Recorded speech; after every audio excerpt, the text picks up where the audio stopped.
Good morning, everybody. The time is 10:03. I'll call the May 1st, 2025 Planning Board meeting to order. We are joined by Vice Chair Bailey. Good morning.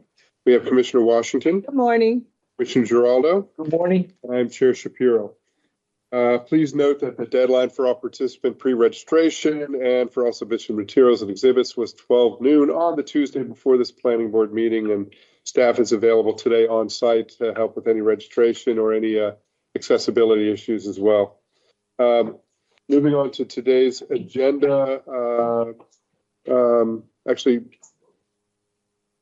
I think we're going to change one thing on the agenda. We're going to go follow the order of cases with one exception. We're going to take item 5 last on the agenda.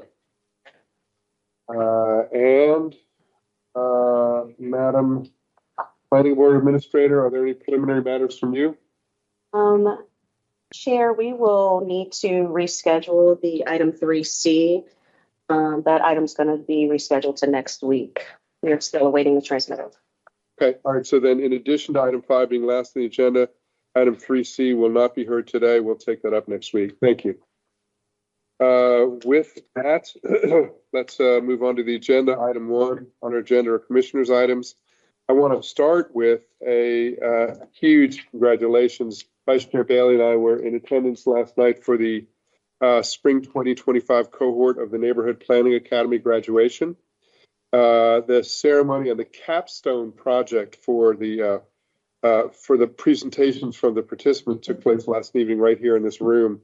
And it was a truly amazing experience, just a phenomenal program. We had 62 participants in the cohort. This is the largest to date. We had nearly 200 resident stakeholders, municipal elected officials who participated over the past couple of years. It's a transformational project. I just want to thank the staff and the leadership from the planning department for all the work that they do and have done for this. And Madam Vice Chair, I don't know if you have anything you want to add on that as well, since you were there. Nothing except that it really was a wonderful experience. Yeah. So thanks to all, congratulations. And I believe the next cohort will be starting up in October with applications, I think somewhere in September, August. Okay, so we're looking forward to that as well. Next, under Commissioner's items, we have a resolution of appreciation for Cheryl Lewis. Ms. Lewis is a senior exhibit specialist with the Facility Services Division. Retired effective April 30th with more than 38 years of service within the department. Her contributions to the commission and the county are truly significant. She was instrumental in the design and production for the exhibits department and commission's participations in many, many events. Just a few worth noting. The new event signage at the Prince George's County Equestrian Center and Showplace Arena, Christmas in April, Maryland Municipal League, and Maryland Association of Counties Summer Conference, which earned awards and recognition for all the work that she's done. I want to thank Cheryl for her creative thinking and for her incredible exhibits and for her professionalism. Hooray! Somebody else agrees with me. And we wish Cheryl a very happy retirement. And colleagues, if there's anything to add, if not, I'd look for a motion. Move approval, Mr. Chairman. Second. We've got a motion to approve the resolution by Commissioner Washington, second by Vice Chair Bailey with no discussion. I will call the roll. Commissioner Washington. I vote aye. Vice Chair Bailey. Vote aye. Commissioner Giraldo. I vote aye. I vote aye as well. The ayes have it 4-0. Move on to item 2 on our agenda. Look for a motion to approve the draft minutes for April 24. Motion to approve draft minutes. Second on the floor. We've got a motion by Vice Chair Bailey and second by Commissioner Giraldo with no discussion. I'll call the roll. Vice Chair Bailey. Vote aye. Commissioner Giraldo. I vote aye. Commissioner Washington. I'll abstain since I was absent. We have one abstention. I'll vote aye. You guys have it 3-0 with one abstention. Item 3C, as we discussed, we will not be taking up today. And so we'll move on to our consent agenda items. Unless there's anyone from the public or any board member who wishes to discuss any of these items, I'd look for a motion to approve the consent agenda. Mr. Chair, after consideration of the records for items 4A, 4D, and supplemental 4E, I move adoption of staff findings and approval of these items on the consent agenda in accordance with the recommendation of staff. Second. On a motion by Vice Chair Bailey, a second by Commissioner Washington. With no discussion, I'll call the roll. Vice Chair Bailey. Vote aye. Commissioner I Washington. vote aye. Commissioner Giraldo. I vote aye. I vote aye as well. The ayes have it 4-0. Now move on to our regular agenda items. Again, we're going to take up item 5 last, so we'll do 6 through 9. Start with item 6 on our agenda. Preliminary plan of subdivision, PPS 2023-023, BAPS Gymnasium. We have Ms. Fatadus is going to be giving a staff presentation. And I actually believe that's it. We'll turn to staff. Morning, Mr. Chairman and members of the board. For the record, I'm Mahsa Fatandus with subdivision section. Item number 6 on the agenda is preliminary plan of subdivision for BAPS Gymnasium, case number PPS-2023-023. The subject property proposes one parcel for 70,376 square feet of institutional development. The property is currently improved with a 64,176 square foot religious building, which is to remain. The development proposed on the subject property includes a 6,000 square feet indoor recreational facility and approximately 200 square foot outdoor storage shed. The application is further subject to an approved certificate of adequacy under case number ADQ-2023-042.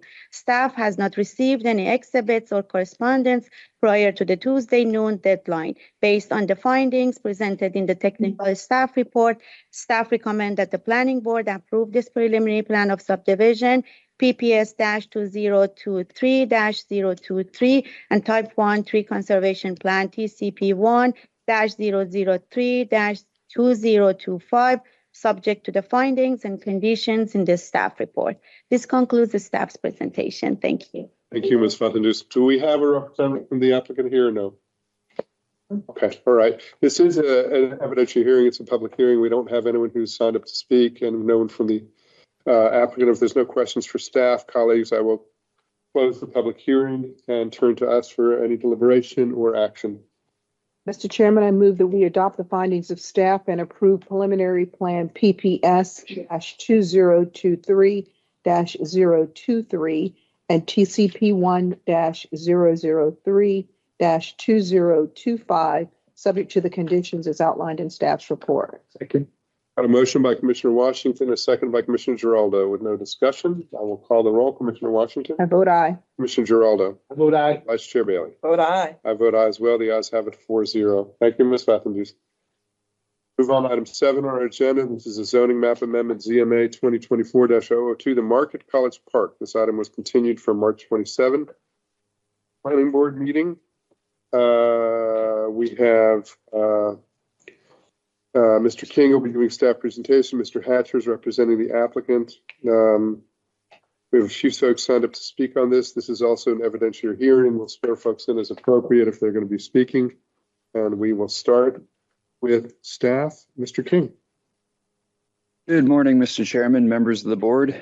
For the record, my name is Evan King with the zoning section. It should be noted that there were 3 exhibits submitted associated with this case prior to the April 29th noon deadline. Applicant Exhibit 1, which includes clarifications for proposed conditions of approval, which staff support. Government Exhibit 1, consisting of a signed letter from the City of College Park City Council recommending additional conditions of approval. And Staff Exhibit 1, providing staff responses to conditions recommended in Government Exhibit 1. The item before you is zoning map amendment ZMA-2024-002 for the Market College Park, which proposes to rezone the subject property from the Regional Transit-Oriented Low-Intensity Edge, or RTO LE zone, to the Regional Transit-Oriented Plan Development, or RTO PD zone. This rezoning is intended to enable redevelopment of the property, which would consist of raising the 2 existing residential buildings known as College Park Towers and constructing 2 new residential buildings with 665 combined residential units, with a pedestrian promenade running between them from north to south through the site. The rezoning would raise the maximum residential density from 140 dwelling units per acre to 150 and permit building to the lot line at the front and sides of the property. Next slide, please. The subject property is located in Planning Area 66 and Council District 3. Next slide, please. More specifically, the 452 acre subject site outlined in purple is located between Knox and Hartwick Roads, about 635 feet from Hartwick Road's intersection with US 1 Baltimore Avenue. Next slide, please. The subject site outlined in red is currently zoned Regional Transit Oriented Low Intensity Edge, or RTOLE. This ZMA proposes to rezone the site to Regional Transit Oriented Plan Development, or RTOPD. Next slide, please. The site is located within Aviation Policy Area 6. The proposed building will need to show conformance with associated height restrictions at the time of detailed site plan.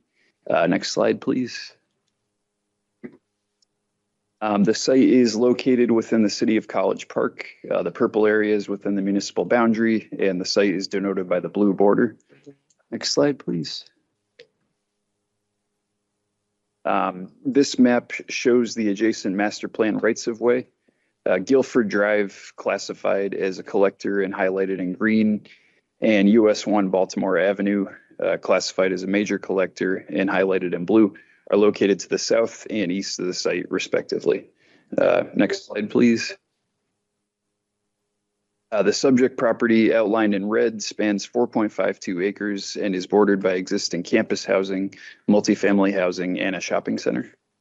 Next slide, please. Proposed multifamily buildings are shown on this basic plan in yellow, with the proposed interior pedestrian promenade in green. Pedestrian access points are denoted by blue lines, and vehicular access points are denoted by blue arrows. The west vehicular access point is directly on Hartwick Road, while the east vehicular access point is via the proposed extension of Ancestors Lane along the east side of the proposed east building. Next slide, please. Pedestrian circulation is noted here by red dashed lines and follows existing sidewalks. Proposed interior promenade, the proposed Ancestors Lane extension, and an existing crosswalk leading north into the University of Maryland campus. Bicycle circulation, denoted by green dash lines, follows the roads and proposed interior promenade. Vehicular circulation, denoted by blue dash lines, follows the roads and proposed access points. Next slide, please. The following slide highlights the proposed public benefits of the project.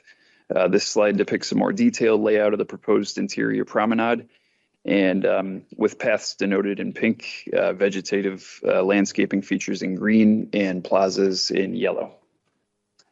Next slide, please. This slide shows a visual rendering of the landscape features proposed for the site. Next slide, please.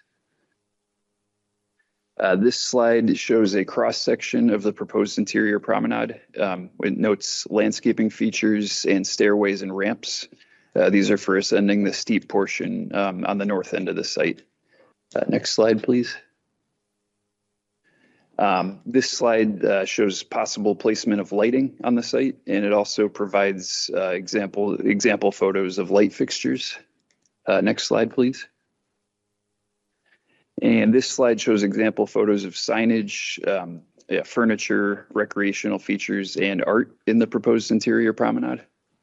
Next slide, please. And this slide shows example photos of ramps, stairways, plazas, and associated landscaping elements in the proposed interior promenade. Next slide, please. And this slide shows examples of art, furniture, landscaping, and recreational features of the proposed Ancestors Lane Pocket Park. And just as an aside, the Pocket Park and the interior promenade are proposed as public benefits, which are required for a PD ZMA. So next slide, please. Yeah, this slide shows example photos of building frontages and architecture, similar to what will likely be proposed at the time of detailed site plan. And next slide, please. Okay, so staff have outlined the conditions of approval for ZMA 2024-002, the Market College Park, on pages 44 through 46 of the technical staff report. Applicant Exhibit 1 adds clarifying language to several conditions which staff support. Staff Exhibit 1 adds a condition based on a concern raised by the City of College Park in Government Exhibit 1. So to conclude, staff recommend that the Planning Board approve ZMA-2024-002, the Market College Park, including requested modifications of development standards as per plan development requirements and in accordance with the conditions as previously stated. This concludes staff's presentation. Thank you. Thank you, Mr. King. Well done. Colleagues, any questions for staff before we turn to the applicant? No. No questions? Mr. Hatcher?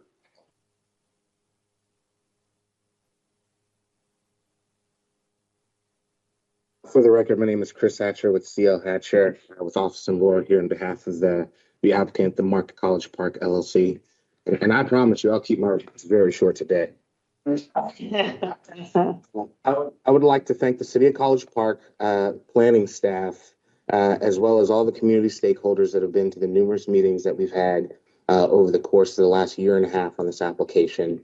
If some of this should look relatively familiar to you all, the ultimate developer here is the one that was before you all about 4 or 5 years ago for the Standard at College Park. It's a beautiful building.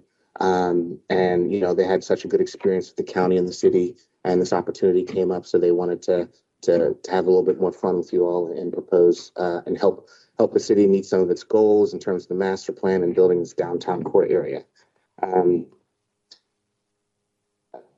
With that, the applicant has reviewed the findings of fact and the conditions contained in the staff report, as well as the supplement additional condition, and respectfully and submitted an exhibit into the record proposing additional revisions, which staff has indicated that they were supportive of, and respectfully request that the Planning Board adopt the findings of facts and conclusions of law as amended by applicant's Exhibit 1 and recommend approval of this PD zone to the council. There are several members of our team that are available online and they're here in the room if you all have any questions, and we're available to respond if you do. Thank you, Mr. Hatcher. Colleagues, questions for the applicant? I don't have any either. Stand by just in case. But we do have folks on the sign-up sheet. Are there representatives from the City of College Park here or online?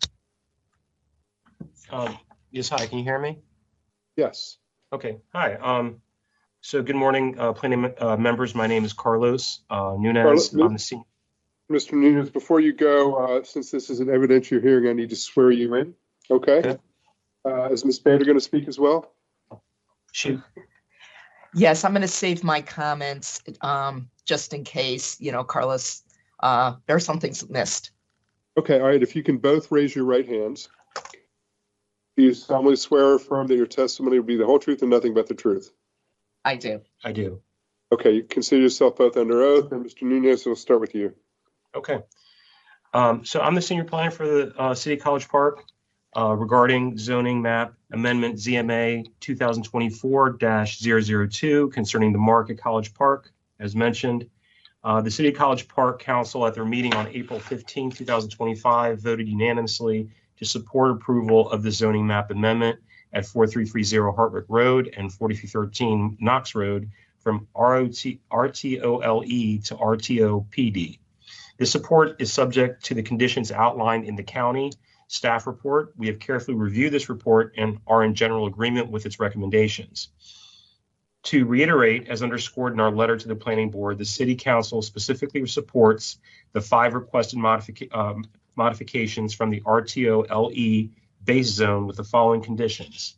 1, increase maximum density from 140 dwelling units net lot area to 150 dwelling units net lot area, with the condition that the lesser of 200 beds or 10% of the total number of beds shall be designated as moderately priced. 2, reduce minimum front yard depth from 10 feet to 0 feet with condition that the sector plan streetscape requirements are met. 3, reduce minimum side yard depth from 5 feet to 0 feet with the condition that adequate light is provided to the affected dwelling units and all fire safety standards are met. 4, reduce the minimum vehicle stacking distance for vehicle parking entrance driveway from 115 feet in depth to 50 feet in depth with the condition that the developer provide a traffic controller to sufficiently facilitate operation during move-in and move-out days. And number 5, reduce the minimum off-street parking spaces from 1.0 space per dwelling unit for studios and 1 bedroom units and 1.35 space per dwelling units for larger units to 0.5 spaces per dwelling units for studios and 1 bedroom units and 0.675 spaces per dwelling unit for other types, with the understanding that students living in the MARC shall not be eligible for on-street permit parking. In conclusion, the City College Park believes that this project with the specified conditions will greatly benefit our community with things such as increased housing, improved pedestrian access. Prior to signing DSP, the City College Park and the developer will be in agreement to specifically provide 10% of beds as moderately priced through the city's DOC, the pedestrian connection to the university as well as added green space and pocket park. This concludes my presentation. Thank you for your time. Thank you, Mr. Munoz. Colleagues, any questions for the City of College Park? I just have one. What basis are you using to determine moderately priced? Okay, this is Miriam Bader, Director of Planning.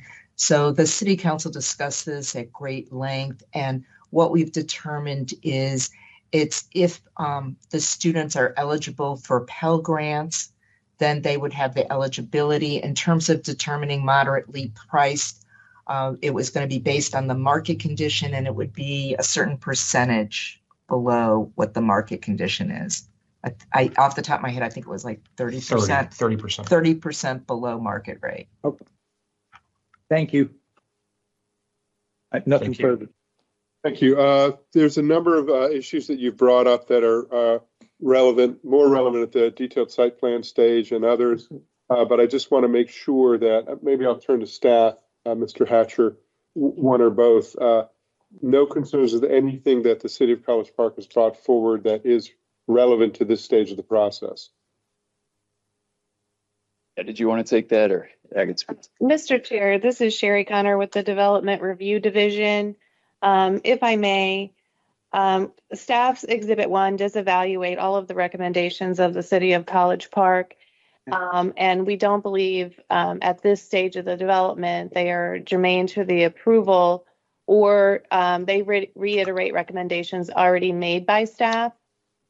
With one exception, which staff is recommending be carried forward as proposed condition 7.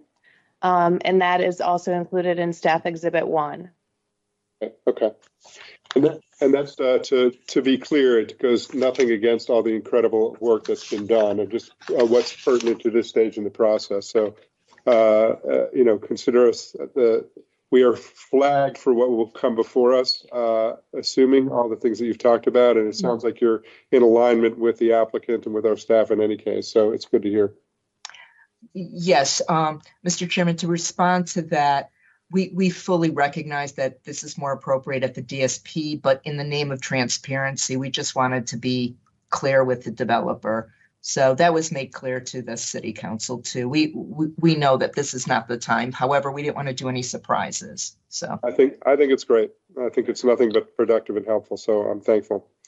All right. Anyone else who signed up to speak on this? And just one correction. This was my mistake, but this is a PD ZMA. So this is actually not an evidentiary hearing. So even though you all were sworn in, it was not relevant. So you could be lying to us and it wouldn't be a problem. No. We're telling the truth. All right, fair enough. So no harm, no foul. And is there anything else before us on this item from staff? Mr. Hatcher, all good to go? All right, colleagues, what is your pleasure on this item? Mr. Chairman, I move that we adopt the findings of staff and approve ZMA-2024-002, subject to the conditions as outlined in staff's report and is further modified by applicant exhibit number 1 to include the addition of condition number 7 as detailed in staff exhibit 1, in addition to the 2 considerations as detailed in staff's report. Second. We've got a motion by Commissioner Washington, a second by Commissioner Giraldo with no discussion. I will call the roll. Commissioner I Washington. vote aye. Commissioner Giraldo. I vote aye. Vice Chair Bailey. But aye. I vote aye as well. The ayes have it 4-0. Thank you all. We'll move on to item 8 on our agenda. This is zoning map amendment ZMA 2024-003 RST New Carrollton. This item was continued from the April 10th, 2025 Planning Board meeting. Mr. Horner, is this an evidentiary hearing? No, sir. Okay, all right. Right, exactly. We have Mr. King again, who will be giving staff presentation. Mr. Howler's representing the applicant. I believe we have a few folks signed up to speak. We'll see as we get to that point. And I will start with staff. Mr. King. Thank you. Good morning, Mr. Chairman, members of the board. For the record, my name is Evan King with the zoning section.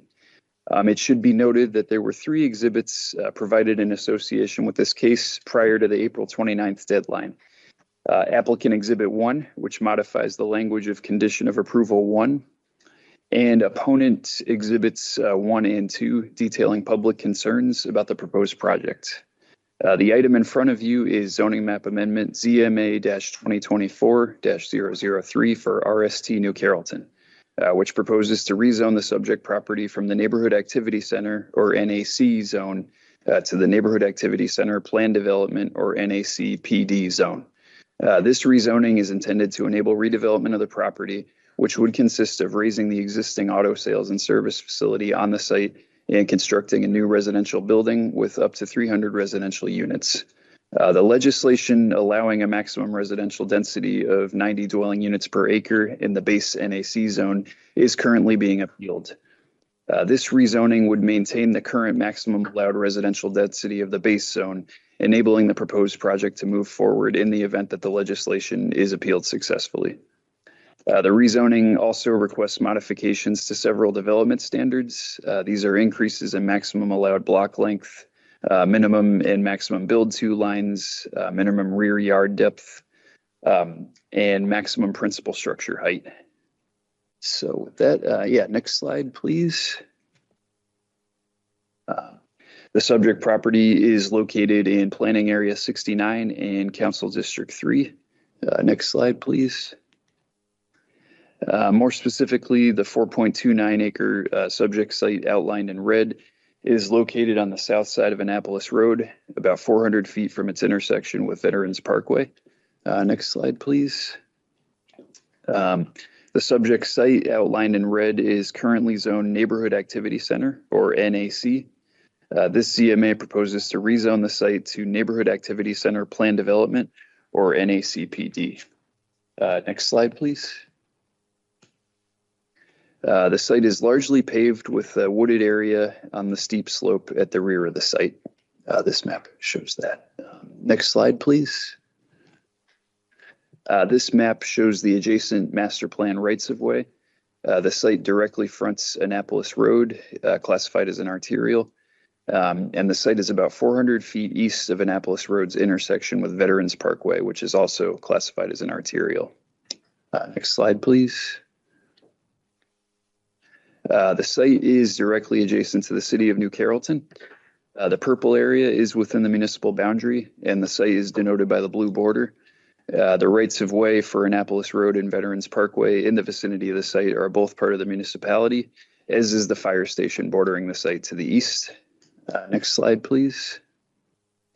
The subject property outlined in blue spans 4.29 acres and is bordered by an arterial roadway, commercial and emergency service uses, and wooded open space with single-family housing beyond it. Next slide, please. The proposed multifamily building is shown on this basic plan in orange. The dark green space at the front of the site is a proposed public space. The dark green area at the rear of the site is a proposed preservation area. And the light green area in the center of the proposed building is a proposed interior courtyard for the building. Pedestrian circulation is denoted on this map by a small yellow dashed line, and it follows the existing Annapolis Road sidewalk and proposed paths along the sides of the building. Vehicular circulation is denoted by white dashed lines. Vehicular access to the site is provided by driveways along each side of the building, which lead to two entrances to the building's internal parking structure. And they both terminate at external loading and waste storage areas. Next slide, please. This slide shows the proximity of the site to the future Glen Ridge Purple Line light rail station and the pedestrian route to the station via the existing sidewalk, which is on the south side of Annapolis Road, bordering the site, and the existing crosswalk across Veterans Parkway. Next slide, please. This slide depicts the proposed areas of the site to be set aside as open space, with the proportions of the site to be dedicated listed to the right of the map. And next slide. Okay, so before getting into our recommendations, I will address materials received from members of the public opposed to this proposal. In two opposition exhibits, residents express concerns on density and additional residents and pedestrian and vehicular traffic impacts, among other issues. And about a staff suggested pedestrian path connecting the proposed development to West Lanham Hills Park. So I'm going to issue some clarifying statements in response to several submitted opposition comments. So the first, several opposition concerns are related to matters to be evaluated at the time of preliminary plan of subdivision.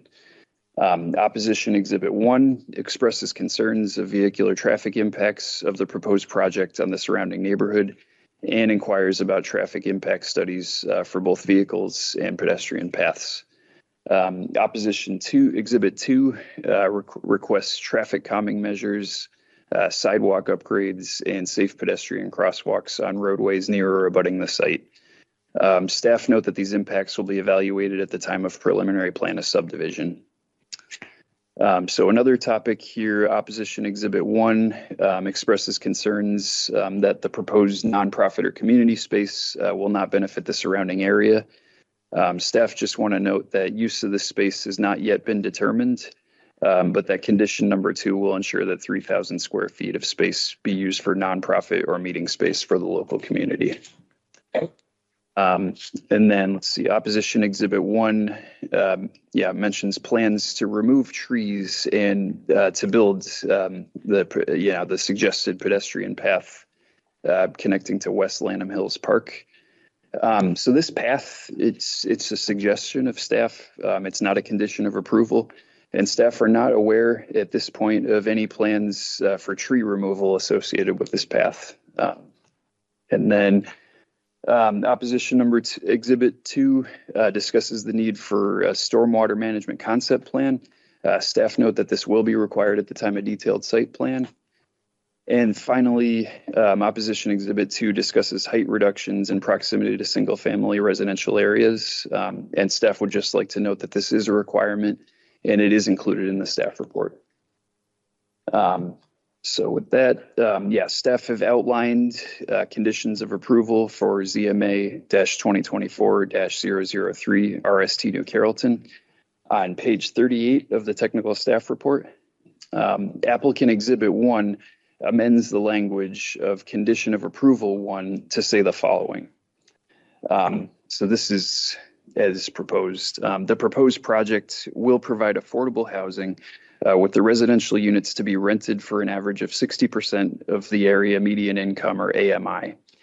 At least 98% of the residential units of the proposed development shall be affordable to these specifications. So staff do support this revision, but we want to add an additional revision. So that condition of approval 1 reads as follows. So I'm going to read the way staff proposed this condition of approval 1. So the proposed project will provide affordable housing with the residential units to be rented for an average of 60% of the area median income, or AMI. At least 98% of the residential units of the proposed development shall be affordable to these specifications. A subsequent application shall determine any appropriate assurance of this use restriction. So that is amended condition 1. So to conclude, staff recommend that the planning board approve ZMA-2024-003 RST New Carrollton, including requested modifications of development standards, with the exception of those pertaining to interparcel connectivity as per plan development requirements, and in accordance with conditions of approval as described in the technical staff report and as previously stated. This concludes staff's presentation. Thank you. Thank you, Mr. King. Well done again. Colleagues, questions for staff before we hear from the applicants?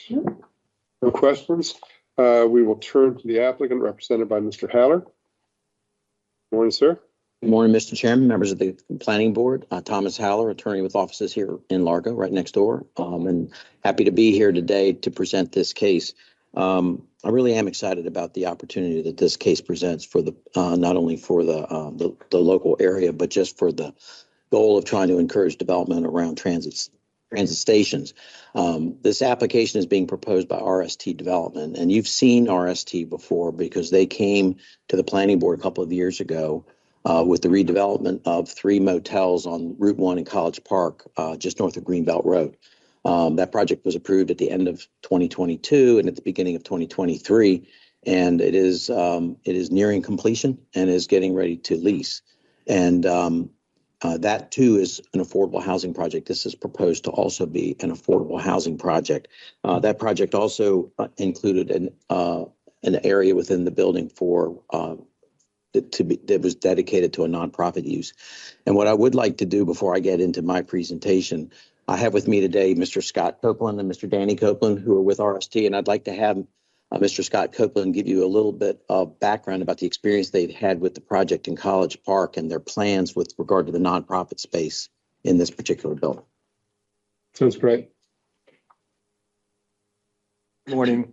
Thank you very much. Scott Copeland with RST Development. Nice to see you all. As Tom mentioned, we've been before you, and I'm hoping you recall some of our opportunities and objectives in the College Park deal. I'll correct Tom with one thing. It's not ready to be leased. The building is being leased, and residents move in on Monday, as a matter of fact. Oh. It's wonderful. Yeah, so we're very excited about that. You may recall our close relationship with a nonprofit group called Main Street, which is a joint venture between myself and actually my wife, who started the nonprofit it's an affordable housing project in Rockville that provides housing and community engagement opportunities for people with various disabilities. We are continuing that program at the College Park site. As a matter of fact, yesterday, we finalized our agreement with the University of Maryland to take students that are in a very progressive program there, people with intellectual differences that are members of the College Park community for a handful of years. We're offering an opportunity for them to continue that experience living in our building. Main Street, the nonprofit, will come in and perform a variety of services and programming with them. So probably the first of its kind in the country, honestly, this relationship. So Chirp Succeed is the name of the program at the University of Maryland, and it's a really neat program. So we're very excited about that. In addition to that, our space that we dedicated to the nonprofit community there is going to be occupied by a group called Food for Maryland, which we are very excited about. It's another local nonprofit that works in the food distribution world. And we are finalizing some build out details there, but we should see them in that space very shortly. We hope to duplicate both of those programs. I'm sure we will at this project. And I think it really is what anchors this becomes more than a building. It becomes a community, with Main Street's drive to really create and build community, in addition to our commitments to do that. As a relatively small family-run business, we look forward to, the value that it brings to our community and the contribution that we do make to the community. One other thing that I would like to cover is that in our recent experience at College Park, we've had over 3,500 phone calls. It's 317 apartments. We have 1,100 people on our waiting list. We are thrilled, not hugely surprised, maybe a little surprised at those numbers, but inside the Beltway locations like this for affordable housing are far and few between. That does not account for the proximity to public transportation that this site does. So our expectations here are that and then some in terms of just flat out need. The opportunity to average, as Evan pointed out, of 60% allows us to have rents that are in the 50, 60, 70, and even 80% ranges that then obviously average to the 60% overall, which opens up a world of opportunity for many members of the community, not just those that are earning at the 60% or lower. And what we have found in other projects like this is that it does help integrate the community much, much better, much stronger, and it still keeps us in line, obviously, with the regulations of the low-income housing tax credit program, which this will be financed by. In addition to that, maintaining at that 98% level, another very successful initiative that we've engaged in is bringing in first responders, courtesy officers, or other people that can come into our community, become a part of our community, and serve the building in that capacity, especially that of a police officer or the like. Oftentimes, they make too much money to qualify for a tax credit unit, so hence the 2% reservation, 5 units in this building in this case, really gives us that opportunity to bring that element into the community. So we are thrilled with this development. I think it matches. It's not quite the size of College Park, but I think it will be in equal demand. It will be of equal quality. I don't think one could distinguish between our project as an affordable project and that of a market rate project, candidly. And that's from the outside. That's all you've seen. When you get on the inside, you'll know that to be the case. So we are really proud of what we have created and look forward to being an anchor in this community for a very, very long time, taking advantage of the proximity, again, to transportation, which I think is going to be an enormous boost for this particular community and obviously the greater DMV. So I thank you very much. Is there anything else I need to cover? Thank you very much. Very appreciate you. Thank you. And thank you, Scott, and thank you for the opportunity to allow him to speak, because I think having the experience of building projects like this in this area and the experience that they learn, the lessons that they learn from doing that, help make the next project that much better. But we do truly think that this can be a transformative project. Obviously, it's just a few hundred feet from the Glen Ridge Purple Line station. The county did a plan a few years ago for the Annapolis Road corridor, but it only went on the west side of Veterans Highway. It stopped at Veterans Highway. It only covered half of the Glen Ridge Village area. Our property is still under the 1993 master plan that said that someday we'd like to see something like a purple line that would come through here. Here we are 30 years later, and it's just about ready to happen. But if you look at this side of Veterans Highway, it's been an auto-oriented zone. It's old suburban auto-oriented uses. This is a car dealership. Next to us is a Jiffy Lube. But this is an opportunity to begin to transform the area from the east side. I know you just had another project on the west side that came through the flats at Glen Ridge. We're on the east side of the road. But what we're proposing to do is to transform the streetscape in front of the property to create a publicly accessible space. There's 2 bus stops right in front of the, on either side of the property. And so it will really begin to transform the area as you come down Annapolis Road. It's going to look like a transit-oriented urban center, which is the goal of what the sector plan asks for. Which leads to kind of my next point, and Evan mentioned it in his presentation. So we filed an application to change the zoning of the property from the NAC zone to the NACPD zone. We're not seeking an increase in density. The reason that we filed the request is that as the opportunity to first acquire this property came to RST, the planning board was proposing legislation that ultimately became CB 15. And one of the hallmark components of that legislation was an increase in the density in all of the transit-oriented zones. And what staff pointed out when that legislation was presented to the planning board was that we have adopted a general plan that says that the goal is to target development near transit stations. And one of the ways to incentivize that policy is to provide adequate densities to allow people to come in. It was because of that proposed increase in density that RST was interested in this site. And that legislation ultimately got approved, but as was noted, it's been appealed. And so RST was faced with the prospect of, do I go through all of the approval processes with the possibility that the rug could get pulled up from under us somewhere down the line, not knowing what the end result would be, how long it would take, et cetera, and also the obligation to finance the project, or do we create more certainty? And the certainty is created by filing the rezoning application that we've submitted today.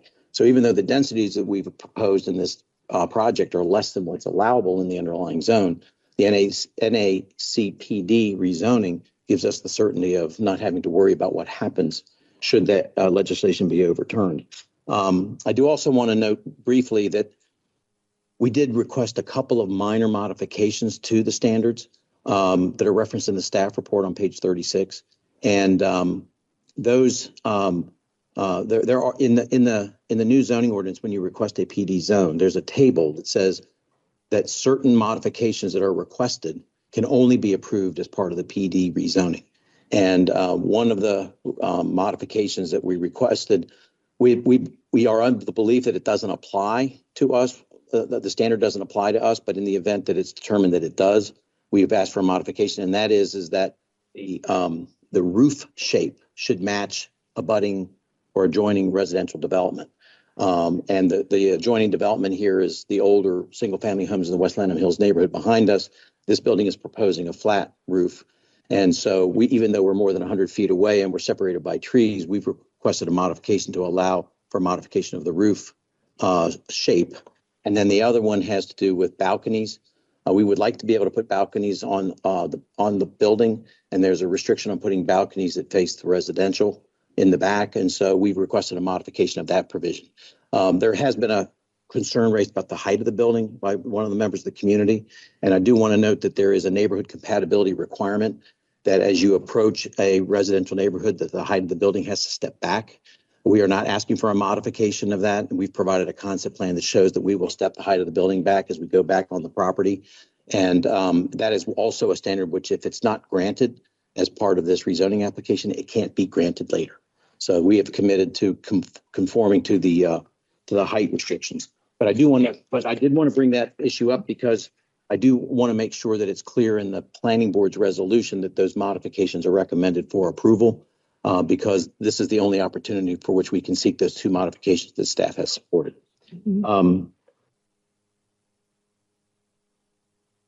The other thing I wanted to note was the proposed revision to condition 1 brings up another issue. So I'll use this as a platform to address the issue. As we were going through the process, the affordability component of this project is being proposed as a public benefit. And it is actually one of the listed public benefits that the county is seeking people to offer. And in our conversations with staff, some things that you incorporate into a project are baked into the site plan. It's drawn on the plan, and when you build it, it gets built. Promising affordability, providing affordability is not something that you can implement on a plan. And so we've had conversations with staff about how do we guarantee that that's going to happen. And we noted to them that that this project will be financed and that a covenant will be recorded guaranteeing that affordability. And we provided them a copy of the covenant that we recorded with the Community Development Association, administration on the College Park project. And so when the condition was originally written, it anticipated that that covenant would at some point be recorded.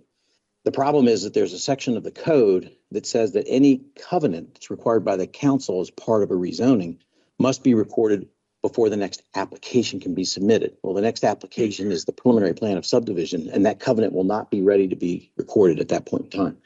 And so I've worked with your staff and your legal counsel to craft the condition in a way that it makes it a commitment that the developer is making. It will be a condition of the rezoning. The applicant will be required to accept that condition before the rezoning can go into place. And then at a later stage in the development process, detailed site plan, if a requirement to record that covenant then is imposed, that would be fine. But it wouldn't put us in a situation where we can't move forward with the next application because we haven't been able to record a covenant that can't be recorded at that point. So I wanted you to understand why that condition was modified from provide evidence that you've recorded a covenant to guarantee that you're going to provide the affordability.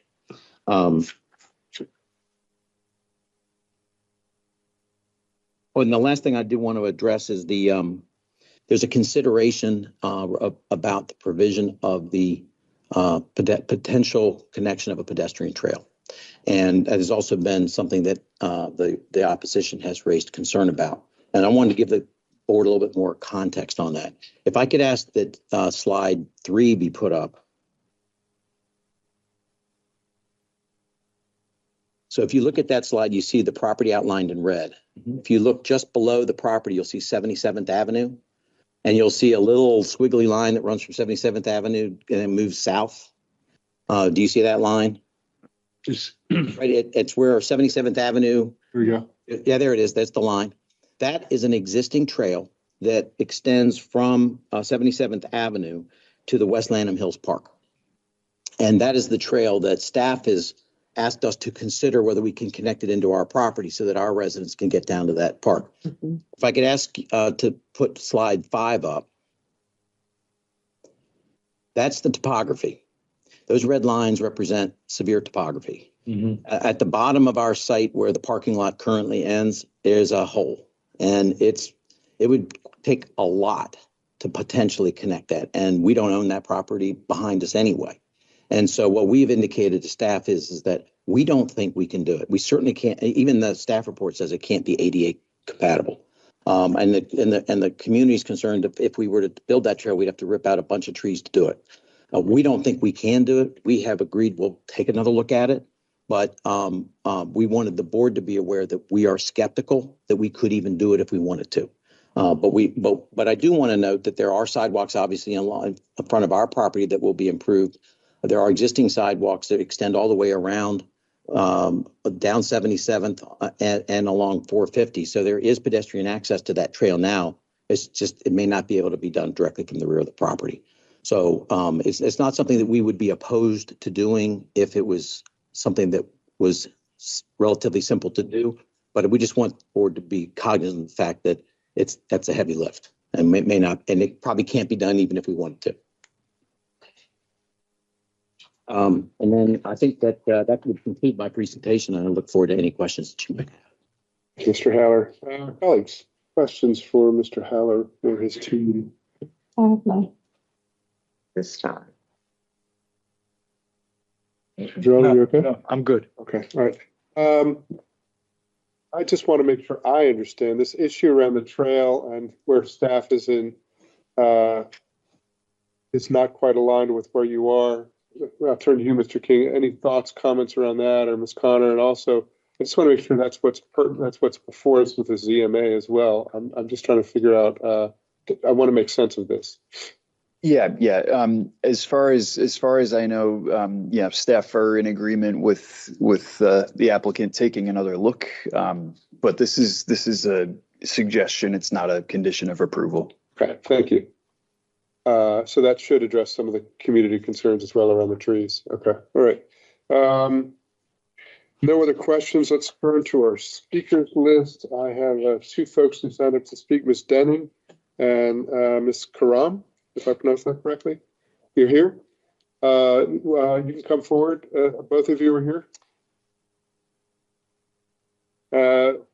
And you have up to 3 minutes to speak. You can state your name and address for the record, and we're very much appreciative that you're here. And the floor is yours.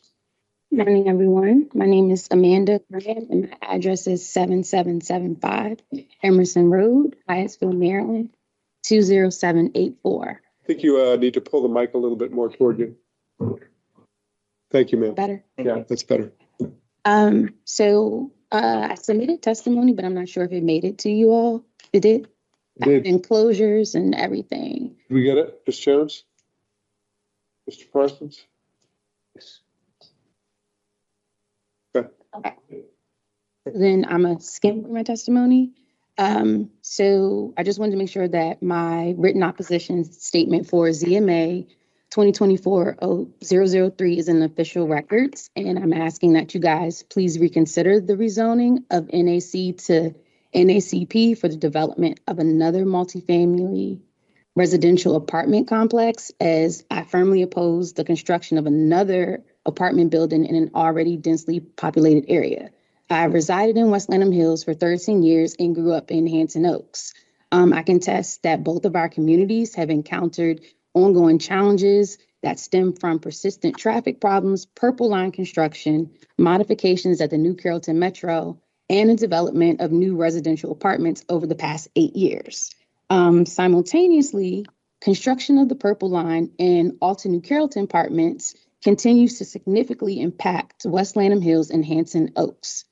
The ongoing closure of Ellen Road for the Purple Line project and the Alta New Carrollton apartments is a significant barrier to both of our neighborhoods and surrounding communities. Ellen Road has been partially closed for 4 years, and only one side is currently open. Purple Line is expected to be finished in 2027, but we know how that goes. It may be 2028.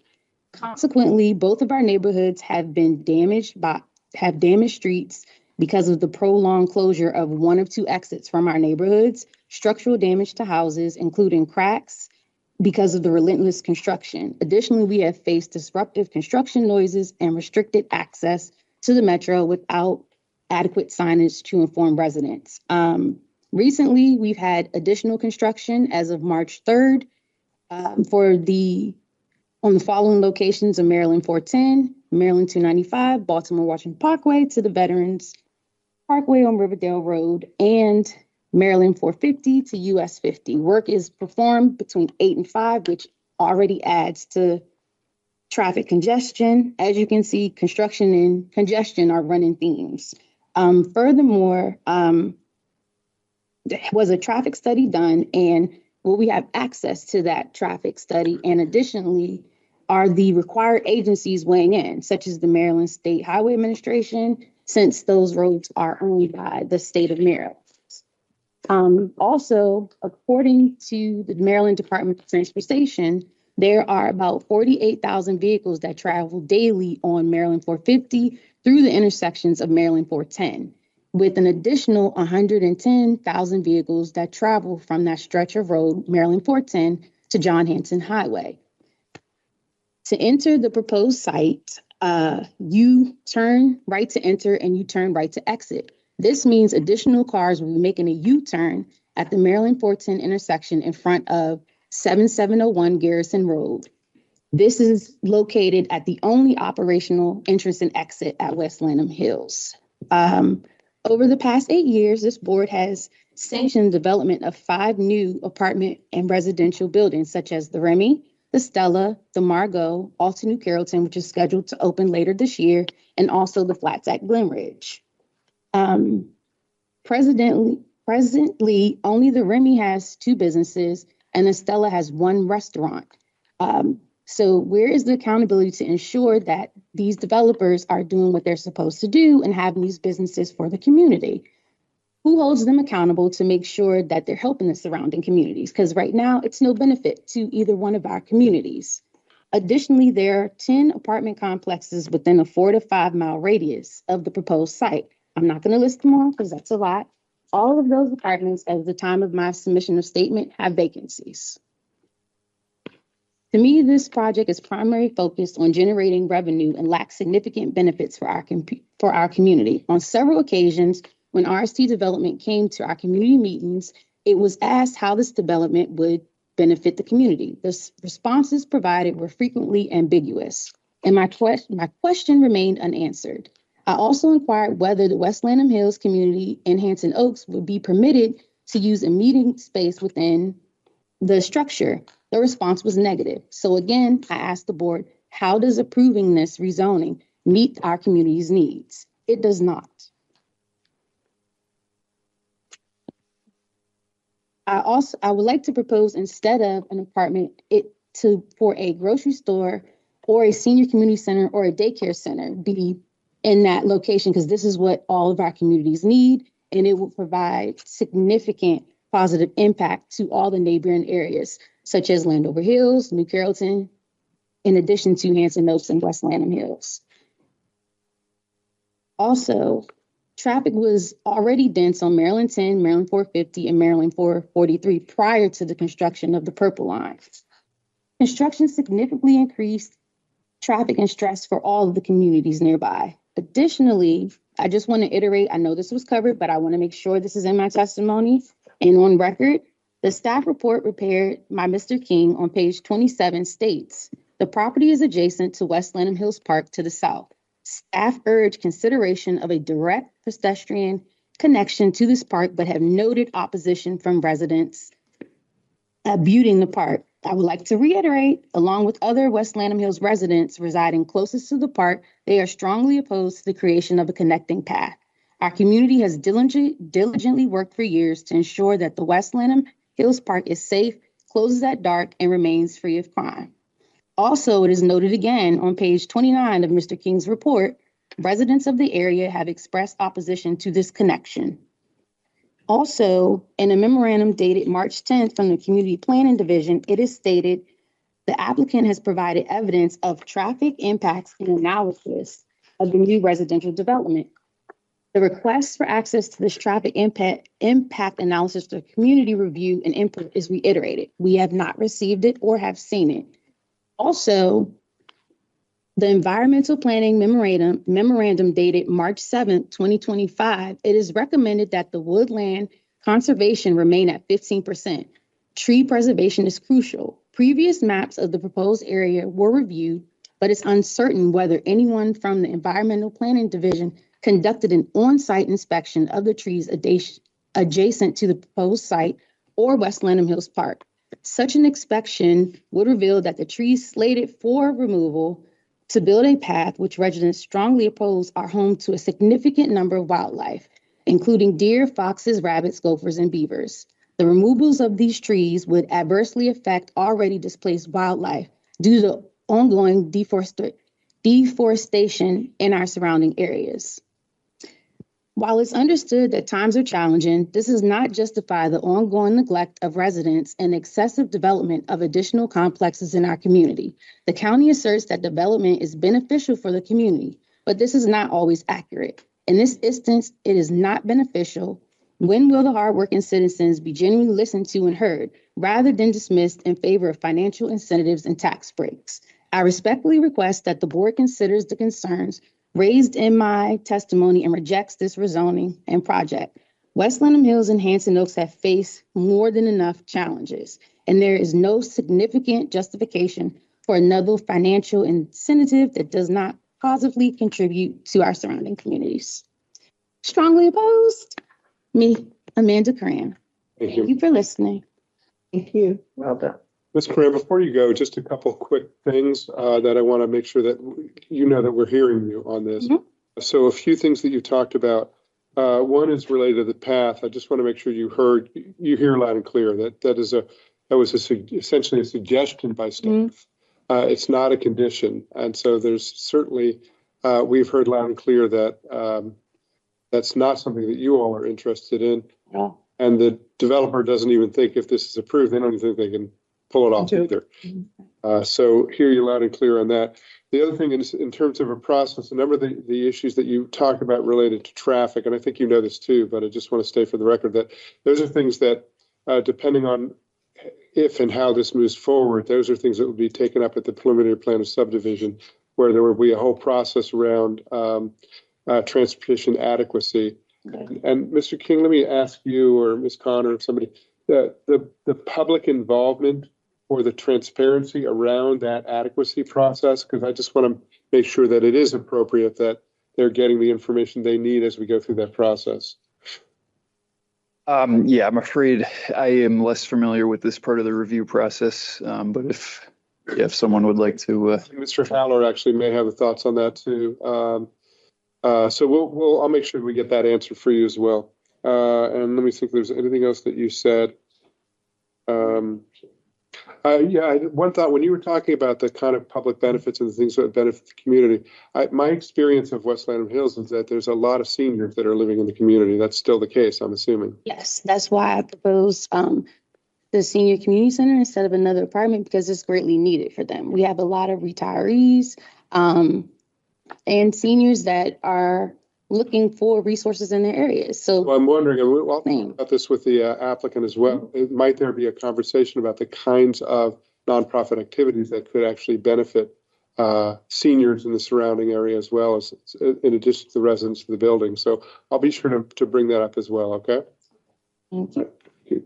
Colleagues, any other questions? I agree with your points. Thank you. All right, we also have Ms. Denning. You're going to be speaking as well?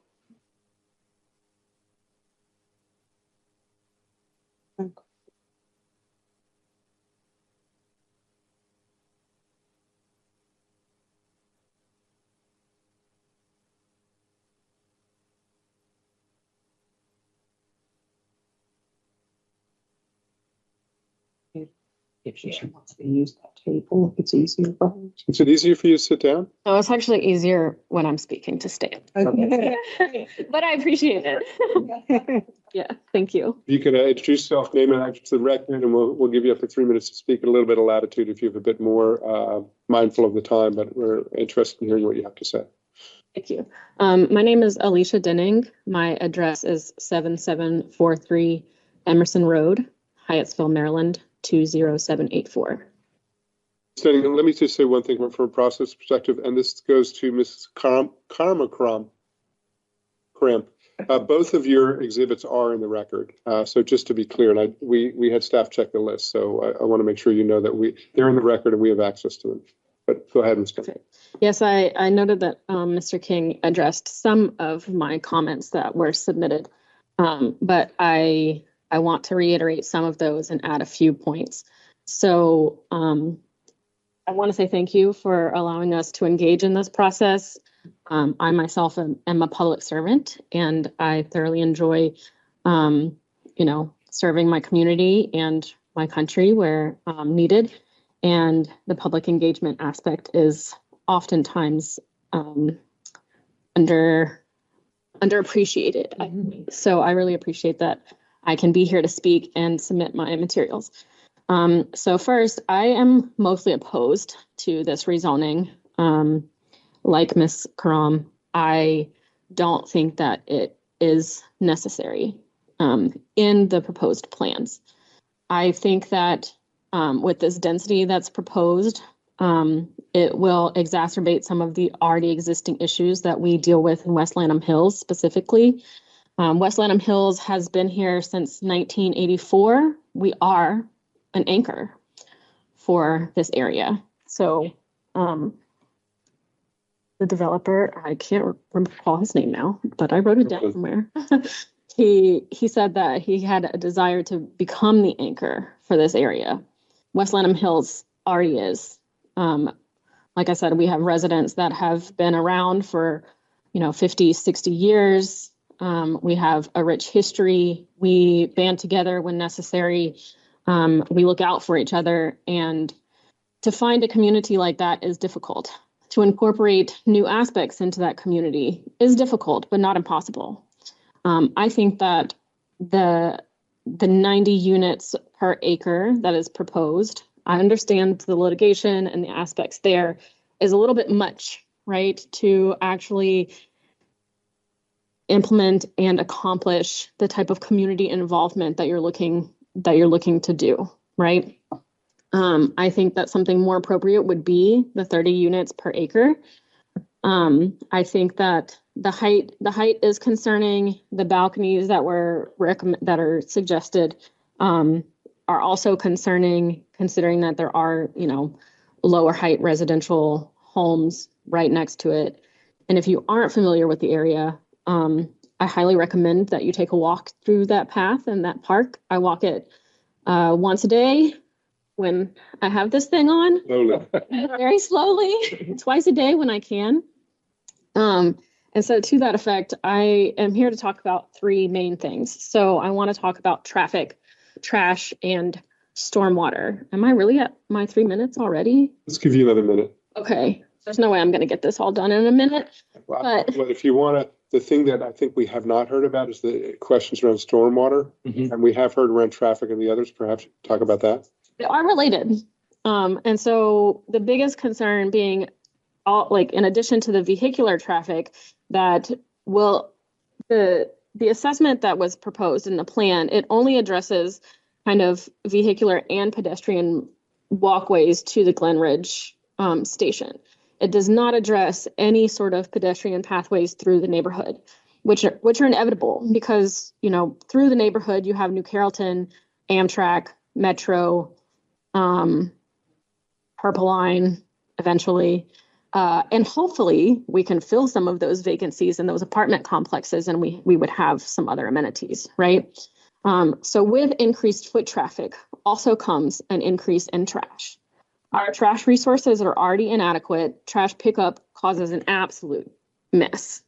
I know that we are implementing some MS4. So MS4, I'm going to get these S's wrong because I always do. There are 4 S's, but it's municipal separate stormwater system, sewer system. Some combination of those words. So almost always you hear it called an MS4. So our system in Prince George's County, which you may be aware of, is separate from our sewer system, which is where you flush the toilet and that goes. That's different from DC. However, we do share a watershed with those CSOs that exist in DC.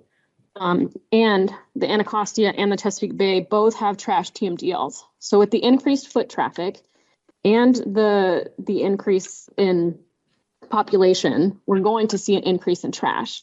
That trash directly affects those storm drains, as well as, and there's a stream, I think slide 5, if you can go to slide 5.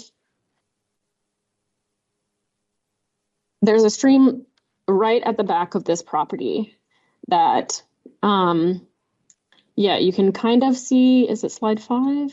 You can kind of see the stream, I think, that is there. It kind of runs along the same path as the concrete path that is in that park.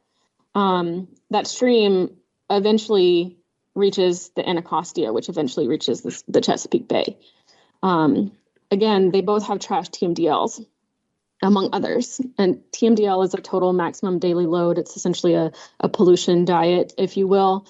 I know that Prince George's County's MS4 permit includes those and some BMPs or best management practices to reach those. However, I don't see that those are being met adequately. And I think that the density proposed for this development is very much going to exacerbate that problem. So I think without the guardrails in place to ensure that trash collection is appropriately taken care of, I also noticed in the plan that the trash was proposed to be kind of near the back of the property, which is where that stream is. And that stream is already overrun with trash. So I would recommend some sort of either if you have additional resources.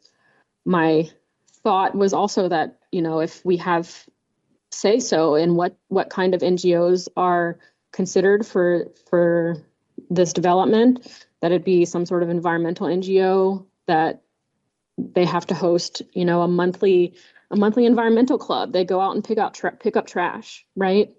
I don't know the specifics of that. I'd also suggest moving the waste to something a little bit more central so it's more accessible to all of the residents and easier to load and unload, which causes a lot of trash in the already burdened area in the park. Again, this feeds into, I know that it was just a suggestion for the pathway connecting to the park, but I highly recommend that you put in writing that that is not allowed. because the trash that will just collect along that pathway. I also recommend when it comes to stormwater that you don't allow the whole, well, even the currently paved part of this site. I think that we have an opportunity here to decrease impermeable surface, and we should take it. This would also help us meet the requirements of the Prince George's County MS4. So that helps water quality generally. I think that maintaining the trees as much as we can, but also including additional impermeable surface that is intentionally and purposefully planted to in the sense of green infrastructure. Okay. I also would recommend that you include, the one thing that I really wanted to emphasize is that as things move along in the process, however they go, that West Lanham Hills Citizens Association be notified of any drafts, final permits, I know you guys will have to submit NOIs if they're seeking coverage under MDE's construction general permit, because it's more than an acre. Submission of that NOI along with their SWIP, their stormwater pollution prevention plan, and then the county will likely request or require a stormwater management plan. So both of those things should be given to West Lanham Hills. And when construction starts, if there are any other like additions that are required from like DPW&T or the like, that we also, especially if they impact West Lanham Hills and the immediately surrounding areas, that we have at least 60 days notification to do what we can, right? To either get out of the way. I know recently we had an issue with the New Carrollton developers. They were required to make some improvements, like by DPW&T. We had just planted some plants. They just were gonna like demolish all of them. So I would request that at any stage, any piece of documentation, whether it be draft or final, that West Lanham Hills Citizen Association is notified. That's helpful. And that you consider this an opportunity to improve stormwater quality. Thank you. Thank you very much.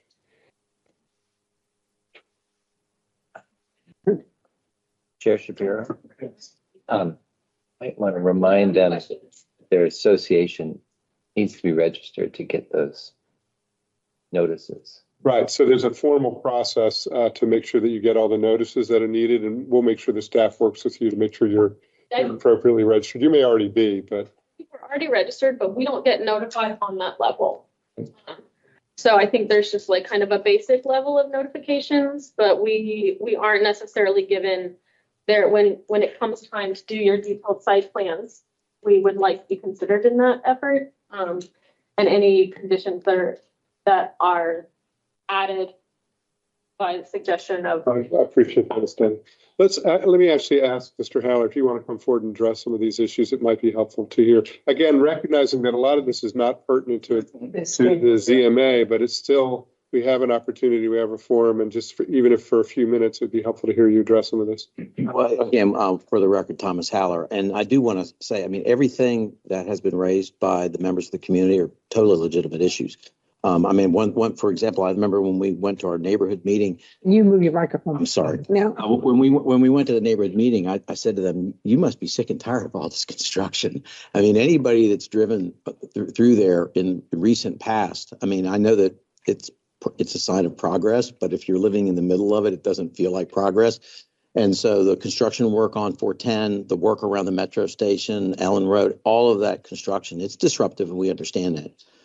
The good news for the community, but not necessarily good news for us, is that will be done before we are done, because of the timeframes it takes to go through the process.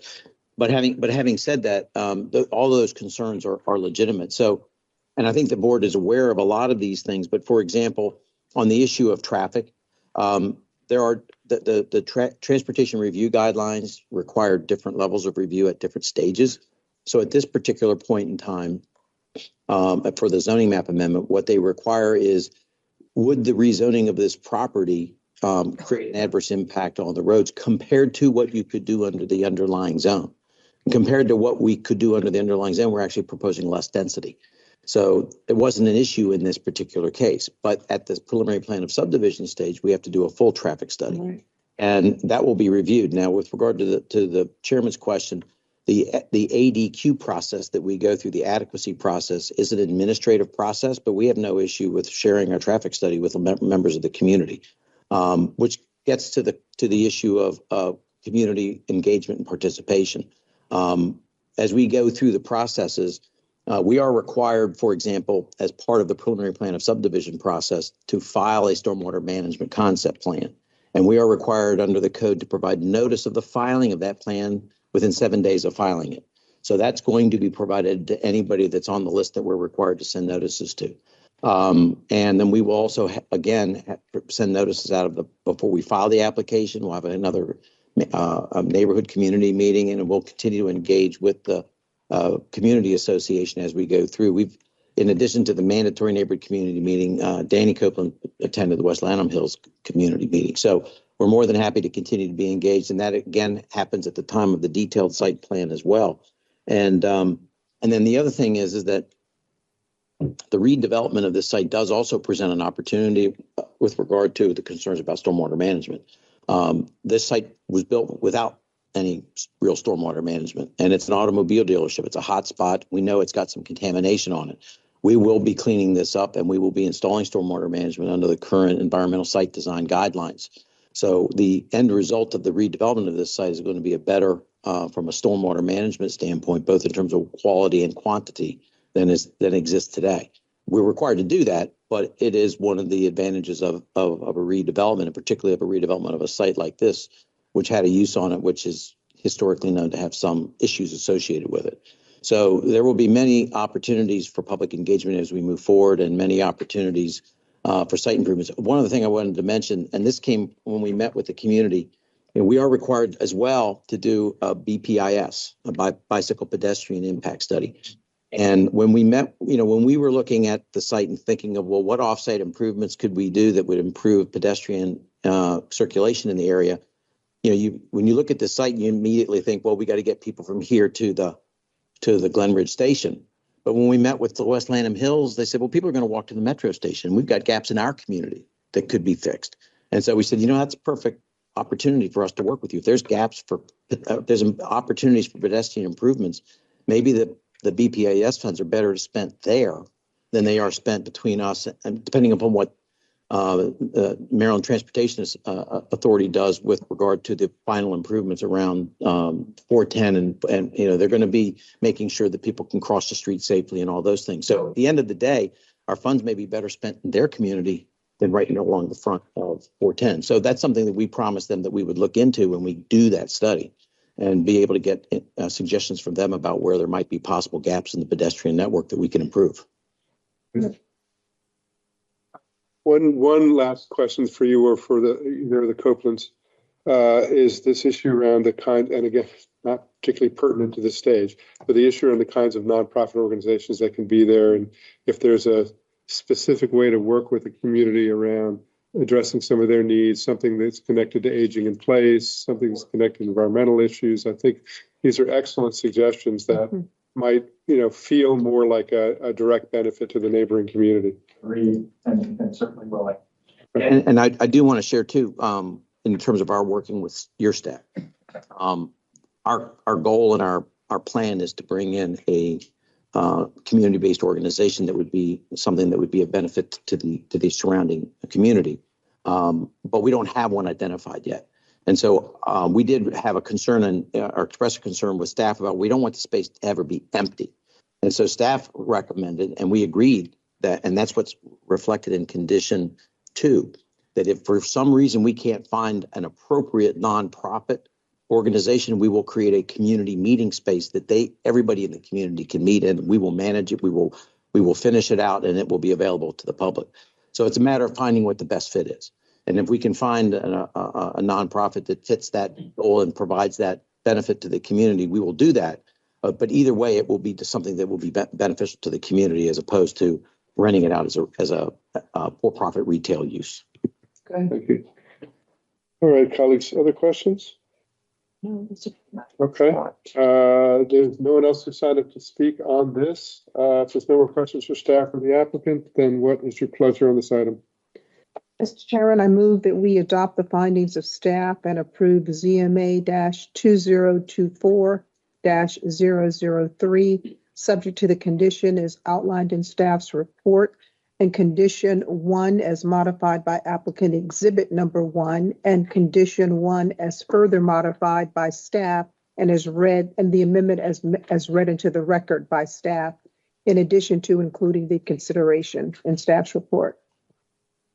We've got a motion by Commissioner Washington, second by Vice Chair Bailey. With no discussion on the motion, I'll call the roll. Commissioner Washington. Vote aye. Vice Chair Bailey. Vote aye. Commissioner Giraldo. I vote aye, and I would like for the developer to work closely with Westland Hills, especially in trying to locate a nonprofit that would serve the seniors in the neighborhood. I vote aye as well, and I associate myself with Commissioner Giraldo's remarks, as I'm sure we all do. The ayes have it 4-0. Thank you all very much. And for the folks in the community, I really appreciate you coming out and making sure your voice was heard. Indeed. All right, we've got two more items, regular agenda items. This next one is a request for continuance. This is item 9 on our agenda, DSP 24010, Melford Town Center, Block 4 and 6. Continued from April 17. Request for an additional continuance. We have Mr. Antonetti representing the applicant. Do we? Oh, you're online. There I am. Here. Mr. Antonetti, you're on mute. If you could introduce yourself for the record, and the floor is yours. Oh, I'm sorry. Mr. Antonetti, don't say anything yet. Mr. Meyerholtz is going to give a staff presentation. Yes, certainly. Good morning, Mr. Chairman and members of the Planning Board. For the record, I am David Meyerholtz with the Urban Design Section. Item number 9 is detailed site plan DSP 24010, which requests approval of parking methodology and optional parking and playground regulations for future tenants within existing flex buildings.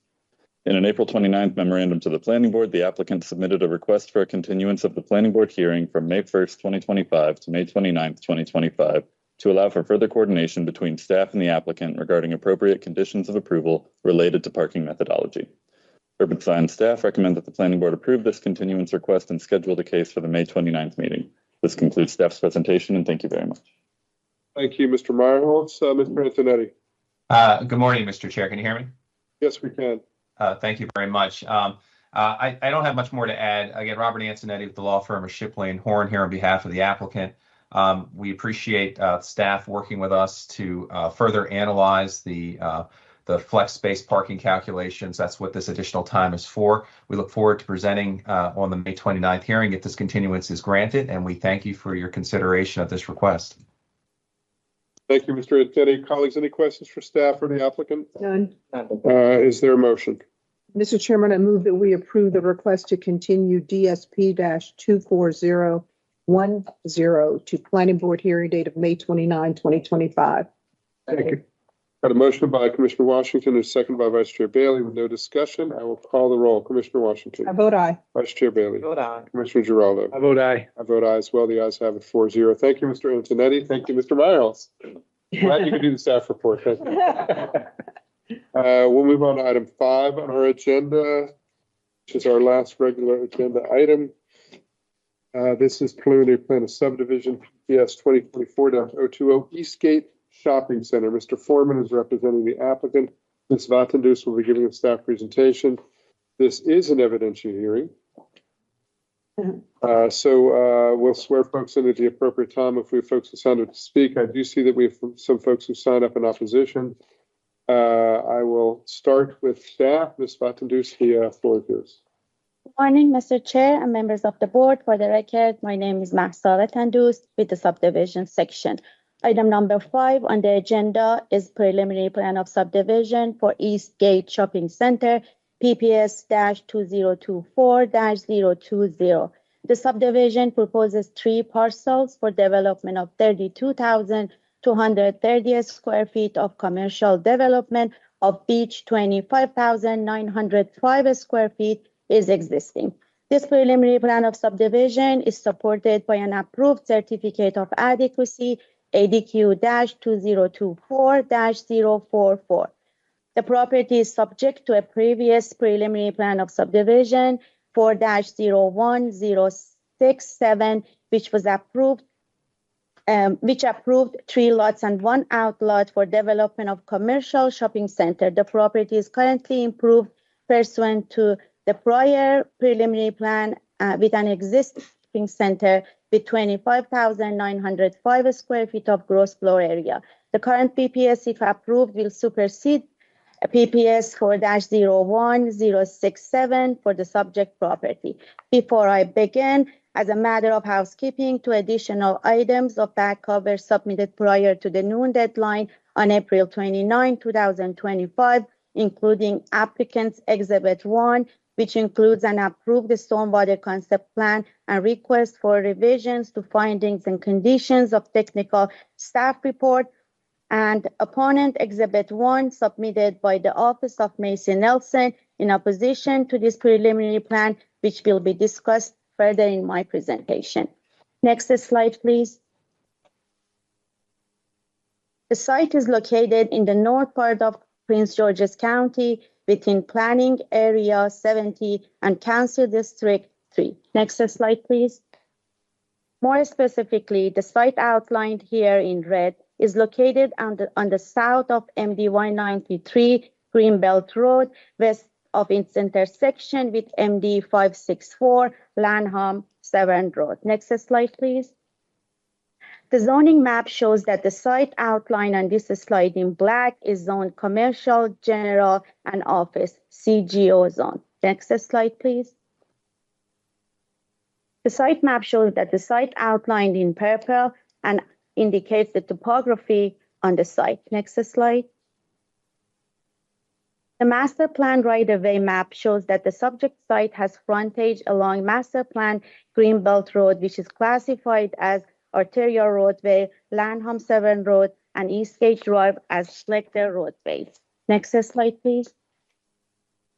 This photo shows another view of the site from an aerial perspective. The property is currently improved with an existing shopping center with 24,905 square feet of gross floor area. The subject property is bounded to the south by Eastgate Drive and Lanham Severn Road with the church in the CGO zone. Greenbelt Road abuts the subject property to the north within the stormwater management pond in the agriculture and preservation zone. To the east, the property is bounded by an unimproved portion of Glendale Road and vacant land in CGO zone. And to the west is the existing Glendale Shopping Center with various commercial uses in CGO zone. Next slide, please. The current preliminary plan of subdivision proposes to subdivide the property into 3 parcels for development of an additional 6,325 square feet of gross floor area. The overall view of the preliminary plan of subdivision shows the layout of the proposed parcels with the property boundary outlined in red, the public rights-of-way in light purple. The property is also associated with primary management area shown in the blue line.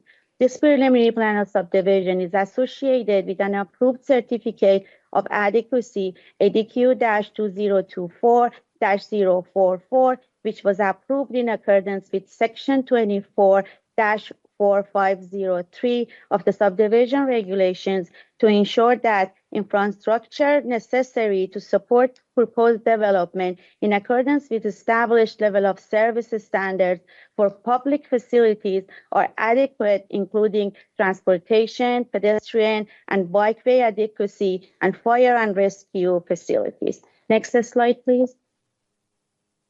This slide shows the Type 1 tree conservation plan with the property boundary outlined in red, public rights-of-way in purple, and primary management area in blue line. The proposed on-site woodland preservation and reforestation areas are highlighted in green. Next slide, please. On one right-in and right-out access point is provided along Greenbelt Road, and one full movement access point along Eastgate Drive is provided within the boundary of this application. Next slide, please. The subject property is approximately 9.70 gross acre and is required to provide approximately 0.72 acres of open space. This slide shows the location of open space set aside area. It indicates approximately 5.27 acres, about 54% of open space will be provided within the subject site. The stated open space set aside amount in conformance with section 27-6400 of the zoning ordinance will be further evaluated at the next stage of development as well. Next slide, please. Staff has received an exhibit along with approved concept plan and approval letter shown as additional backup for this preliminary plan from the applicant. In this exhibit, the applicant requested revisions to staff's findings on pages 5, 7, 12, and 17, and to the recommended conditions 3, 8, 9. Staff has reviewed the proposed revisions and are not in agreement with them. Regarding the applicant's proposed revisions to condition 9, the applicant seeks to remove the requirement for 5-foot wide sidewalk and standard bicycle lane improvements along the project's street frontage with MD 193, which are master plan recommended improvements. Regarding the remaining revisions proposed by the applicant, it's noted that the technical staff report was written and published based on the plans received on March 21st, 2025, and the applicant's proposed revisions to the findings and conditions are based on the exhibit they have submitted on April 29. Staff will include an additional finding in the resolution, noting those items submitted and discussion at the planning board hearing. However, findings and conditions contained in the technical staff report should remain based on the plans that were submitted during the review period. Additionally, condition 8 of the staff report was drafted especially to allow the applicant to submit the additional information, at which time it could be more reviewed. Opponent Exhibit 1 includes 3 items from the Office of Macy Nelson in opposition to this preliminary plan. I'll go through each item. Item A is a memorandum from Lawrence Green to Macy Nelson on April 5th in regards to the traffic impact study for Eastgate Shopping Center. As I mentioned before, in accordance with section 24-4503 of the subdivision regulations, this preliminary plan of subdivision is supported by and subject to an approved certificate of adequacy, ADQ-2024-044, and this ADQ approved the new trip cap for the subject property based on the existing and newly proposed development. Also, this memo addresses condition 8 of the resolution PGCPB number 02-26 for the preliminary plan of subdivision 4-01067, which requires road improvements applicable at the time of the building permits for development approved under the prior preliminary plan. It's noted that those improvements were satisfied with the development of the existing shopping center. I'll go to the next item, item B. Item B includes the collective opposing points of several persons, Jaisal Ranger, Harvey Blunder, Victoria Stanley, and Steve Kemp, submitted through their counsel, Alex Futo. Regarding these points raised, staff finds that 1.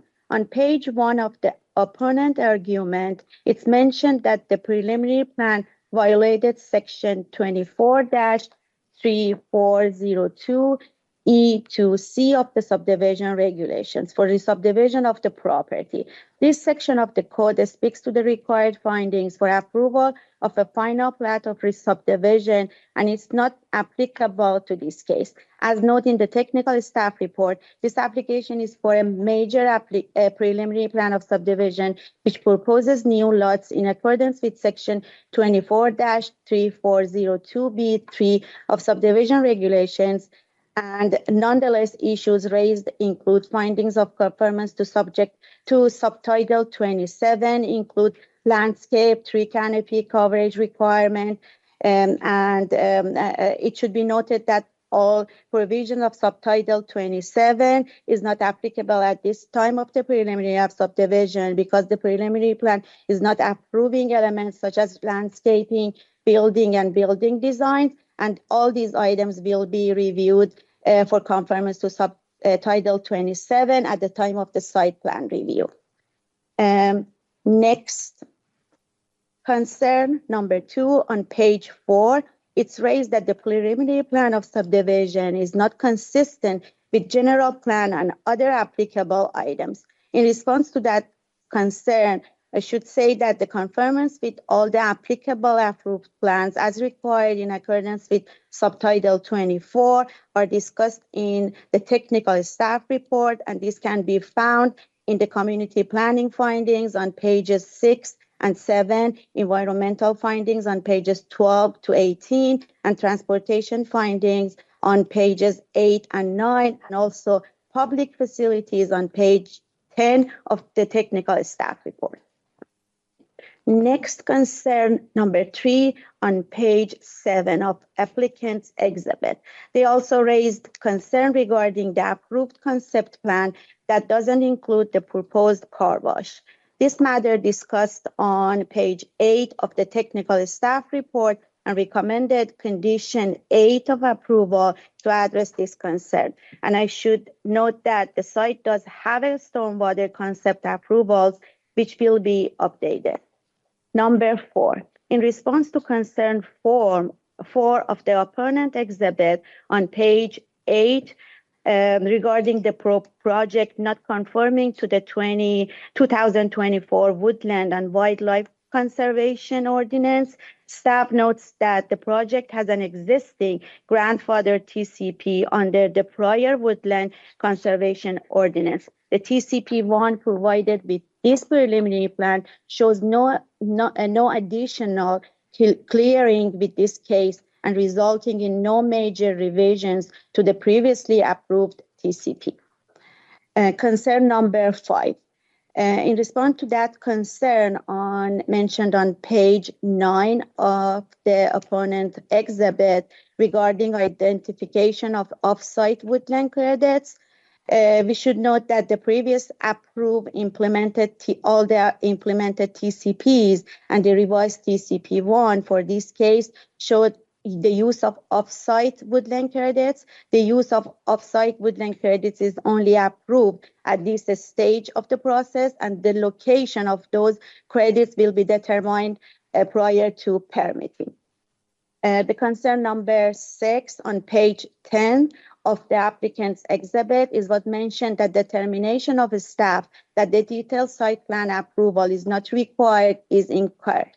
Staff notes that the prior development of the site was pursuant to a preliminary plan of DSP and DSP under the prior ordinance, and everything was completed. The development now proposed is pursuant to the current ordinance and per section 27-3605A2O of the zoning ordinance, construction, expansion, alteration of the non-residential development consisting of less than a total of 25,000 square feet of gross floor area is exempt from filing a detailed site plan.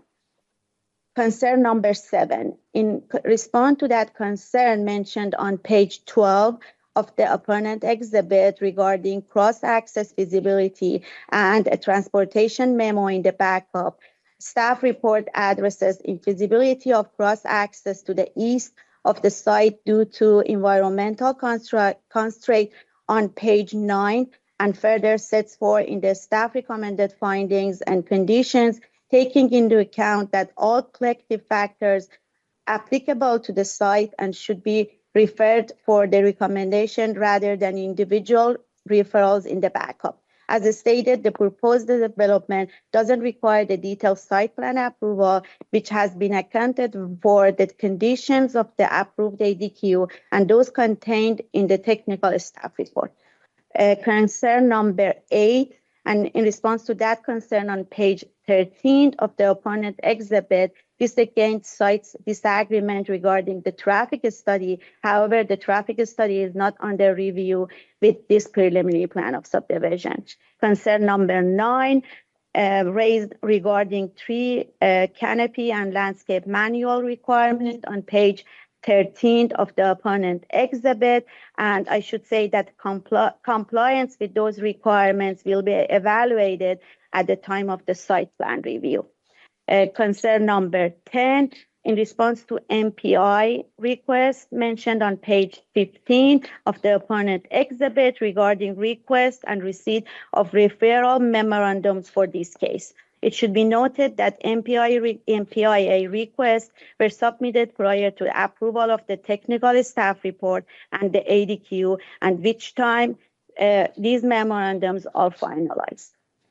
In conclusion, the subdivision staff recommends that the planning board adopt the findings and approve the preliminary plan of subdivision PPS-2024-020 type 1 tree conservation plan TCP1-026-01-02 subject to the findings and conditions in the staff report. This concludes the staff's presentation. Thank you. Very much appreciate the level of detail in the report. Very good. Right. It's helpful. I mean, I think we know that there's some real concerns about this, and so I appreciate you laying it out in that level of detail. Just one clarify. So yeah. you're recommending no modifications to the findings and conditions. Okay.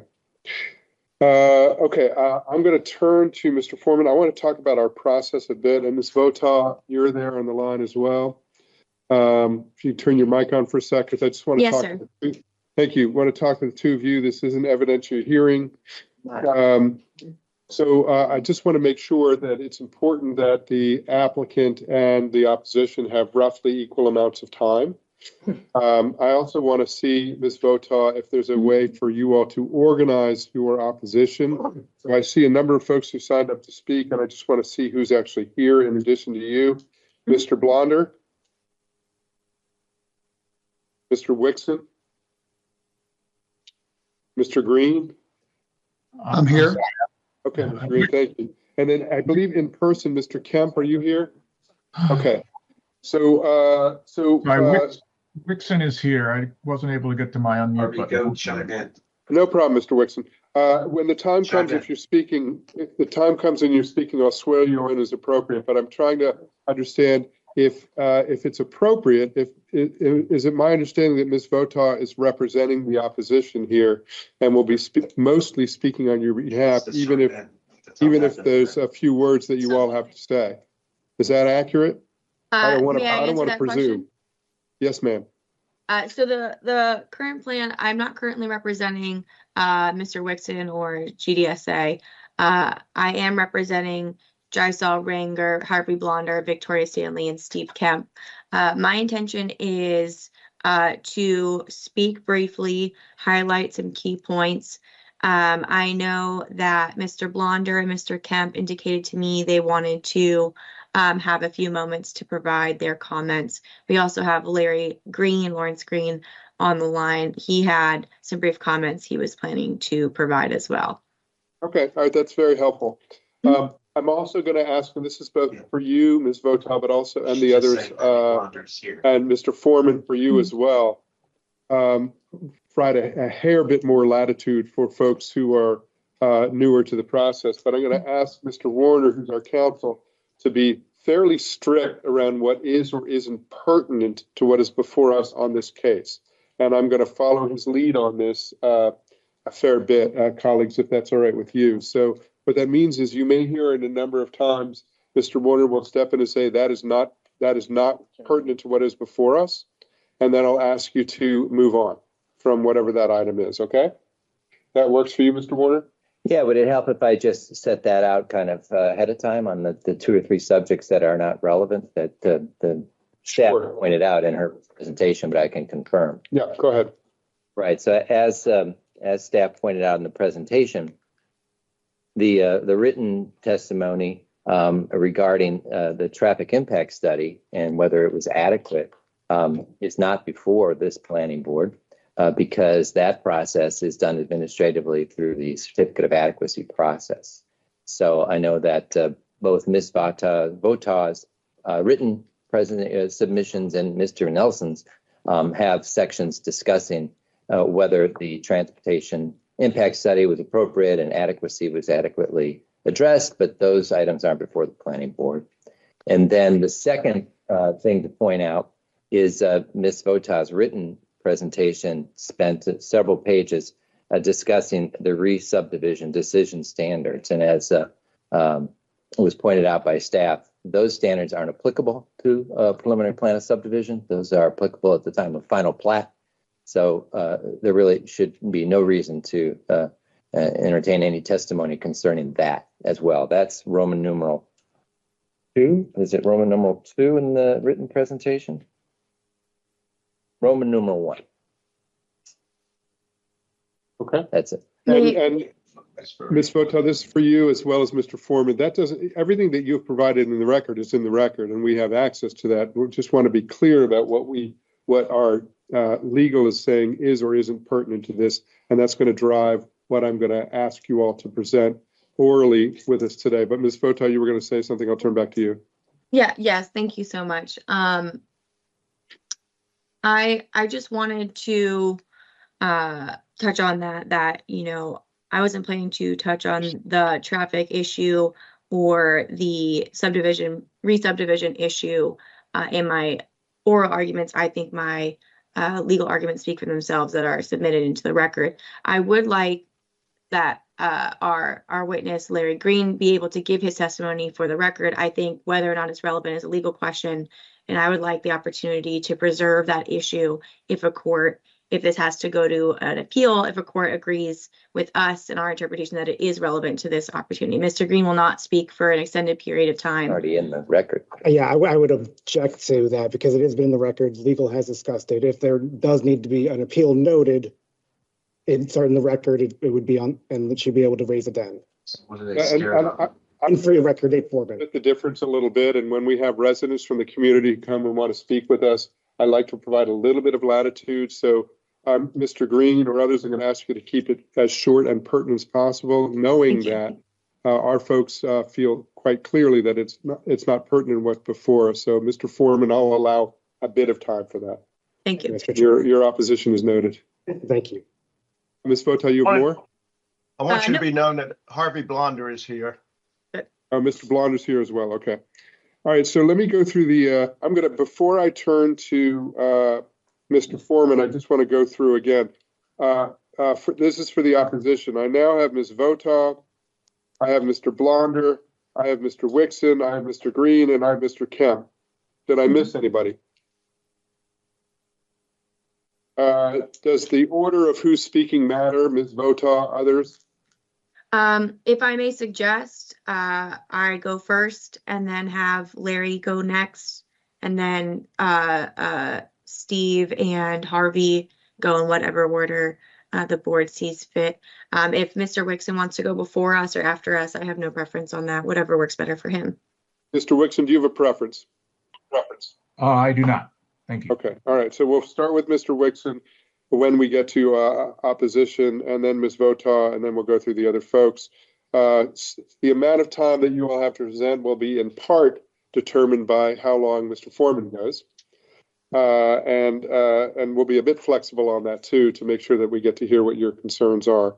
So colleagues, council, administrator, any staff, planning staff, any concerns around the process? We're okay? Okay. All right. I'll turn to you, Mr. Foreman. I'm going to swear folks in. Actually, we've got everybody here. Let me just ask, and Mr. Foreman, you may have members of your team who may be speaking as well. everyone who may be speaking or will be speaking, if you all could raise your right hand, please. Chair, I do have members of my team who are attending virtually. Would you like them to turn on their cameras and? Yes, I'd like to swear them in as well. You can turn, you don't have to turn on your camera, but it's helpful because then we know I can see your right hand going here. I'm left-handed, so this whole right hand thing bothers me. It's okay, I'll just deal with it. If you could raise your right hand. Do you solemnly swear or affirm that your testimony will be the whole truth and nothing but the truth? Yes. Verbal yes, everybody? Okay, Yes. all right. Consider yourselves under oath. Mr. Kemp, I saw your hand go up. Thank you, sir. And now I'll turn to Mr. Foreman. And Mr. Wixon, you're gonna need, I think it's you. You need to turn off your mic so we're not hearing an echo. Thank you. All right, Mr. Foreman. Good morning, Mr. Chair, just barely, and members of the planning board. For the record, Nate Foreman with the offices of O'Malley, Miles, Nyland, and Gilmore, located in Greenbelt. I do want to say thank you, Mr. Chair, and legal counsel for setting forth those parameters. I will be discussing one of the conditions that the applicant would request a revision to, but otherwise I will reserve most of my testimony to respond to what we hear from the opposition. So while I don't want to necessarily give the opposition free rein because they're the ones setting the time, I don't want to take up too much time preemptively. It's my pleasure to be here. I'm members of my team. We have members from the engineer and the applicant, excuse me, and our traffic engineer. I would like to begin by thanking staff for their hard work in reviewing this case. I'm good right now. I don't need to be Marco Rubio just yet. Okay, thank you. I'm glad that's on record. So for their hard work and diligence in not only reviewing and helping us understand trying to convert an existing shopping center that was produced and created under the old zoning ordinance and subdivision regulations to try to shoehorn the current subdivision regulations into it and help guide us. I do also want to thank them for their diligence and hard work in understanding what the applicant had proposed and now what the opposition has proposed and kind of shooting all of us down. So I think that's fair.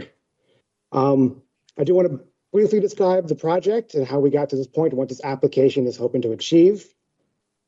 The applicant purchased the existing shopping center in 2019. And in hindsight, that was not a great time to be purchasing retail commercial spaces. Luckily, the market has improved and the applicant is receiving interest from nationwide tenants that are looking to construct new properties on the site, which is prompting the applicant to reinvest in this existing shopping center. One tenant that is currently under lease is a Chipotle, and it's the proposed end user for parcel 2, which is the parcel that is fronting onto Greenbelt Road.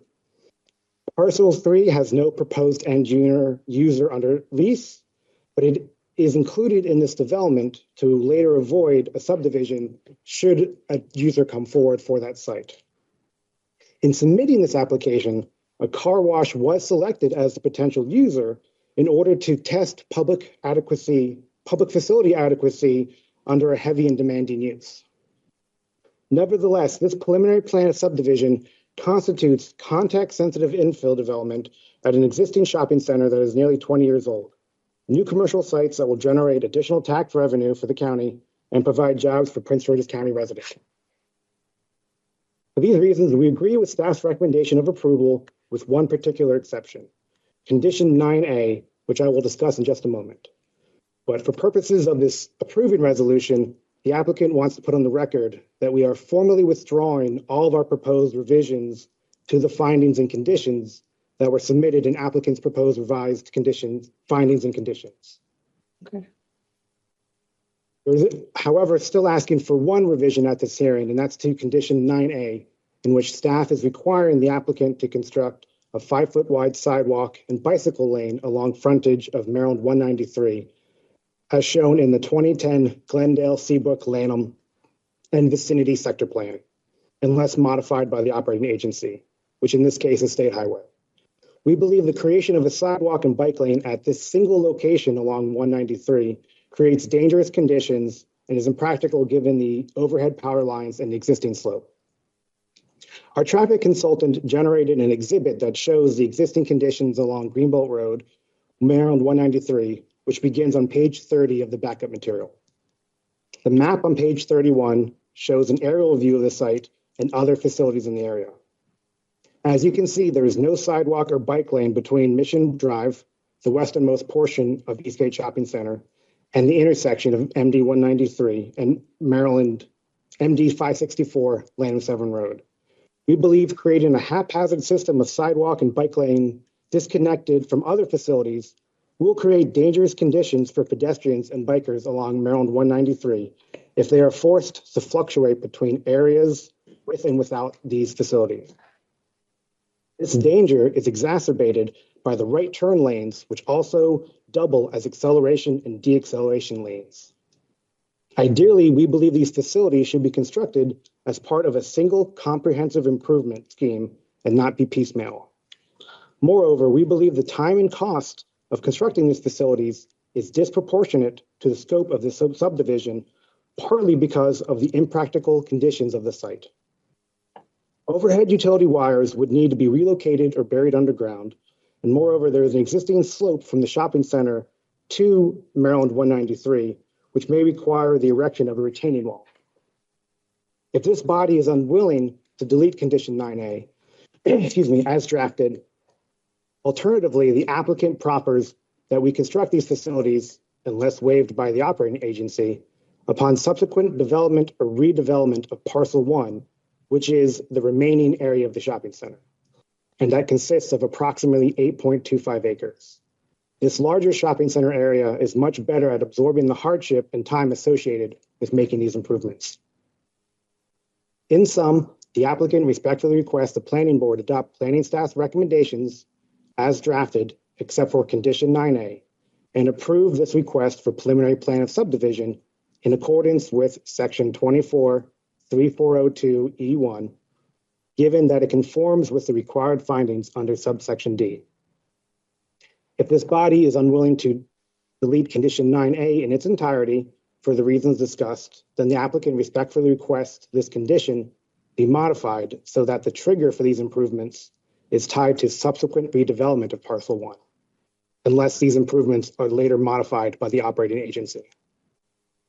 My team and I are available to answer any questions the planning board may have at this time.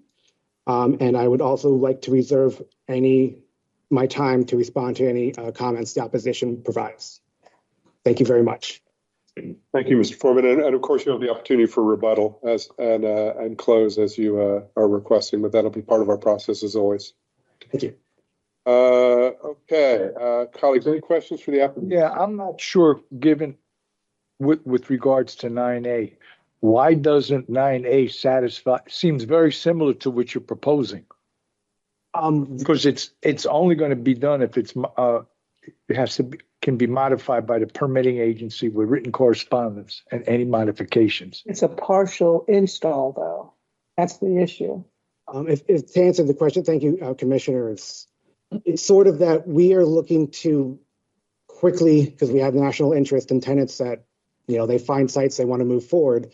And so for, let's say, parcel 2, the one we do have the lease for the Chipotle, if that site plan that we go into DPI shows those facilities along all the frontage, then the building permit could be held up, or at least the use and occupancy permit could be held up until those facilities are constructed. So we want to tie or disentangle these road improvements from having to be built as part of parcels 2 improvement or parcel 3's improvement to the larger shopping center only. Because right now it seems like development of parcel 2 and 3 could also trigger those requirements.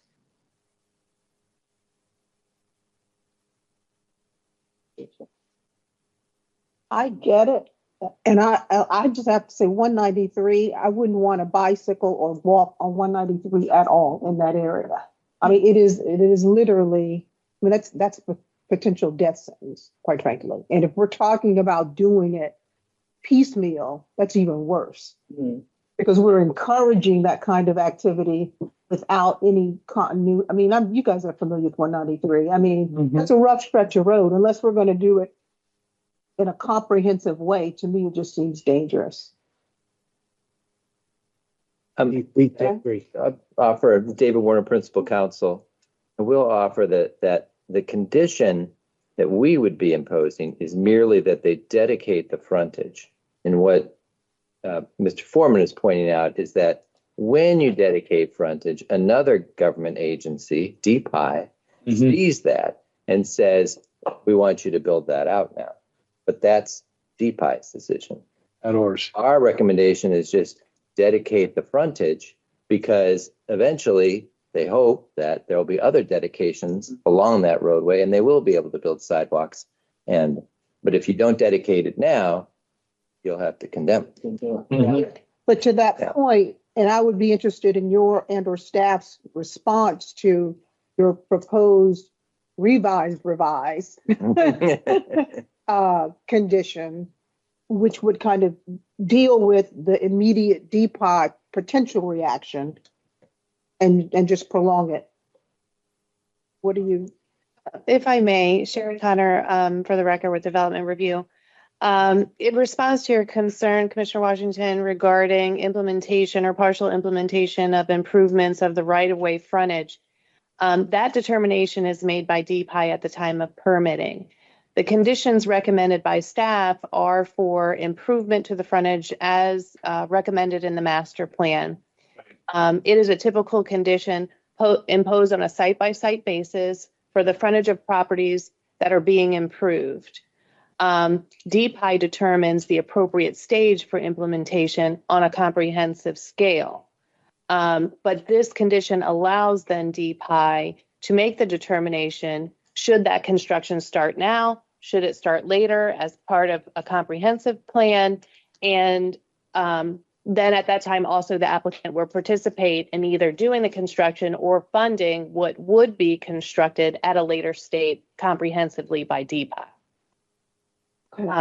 And, you know, in regard to the applicant's assertion that this should be done with redevelopment of the site, staff does not necessarily agree with that. What they're asking for is to continue developing the shopping center with additional pad sites and uses while not improving the frontage, or being subject to participate in frontage improvements with the operating agency.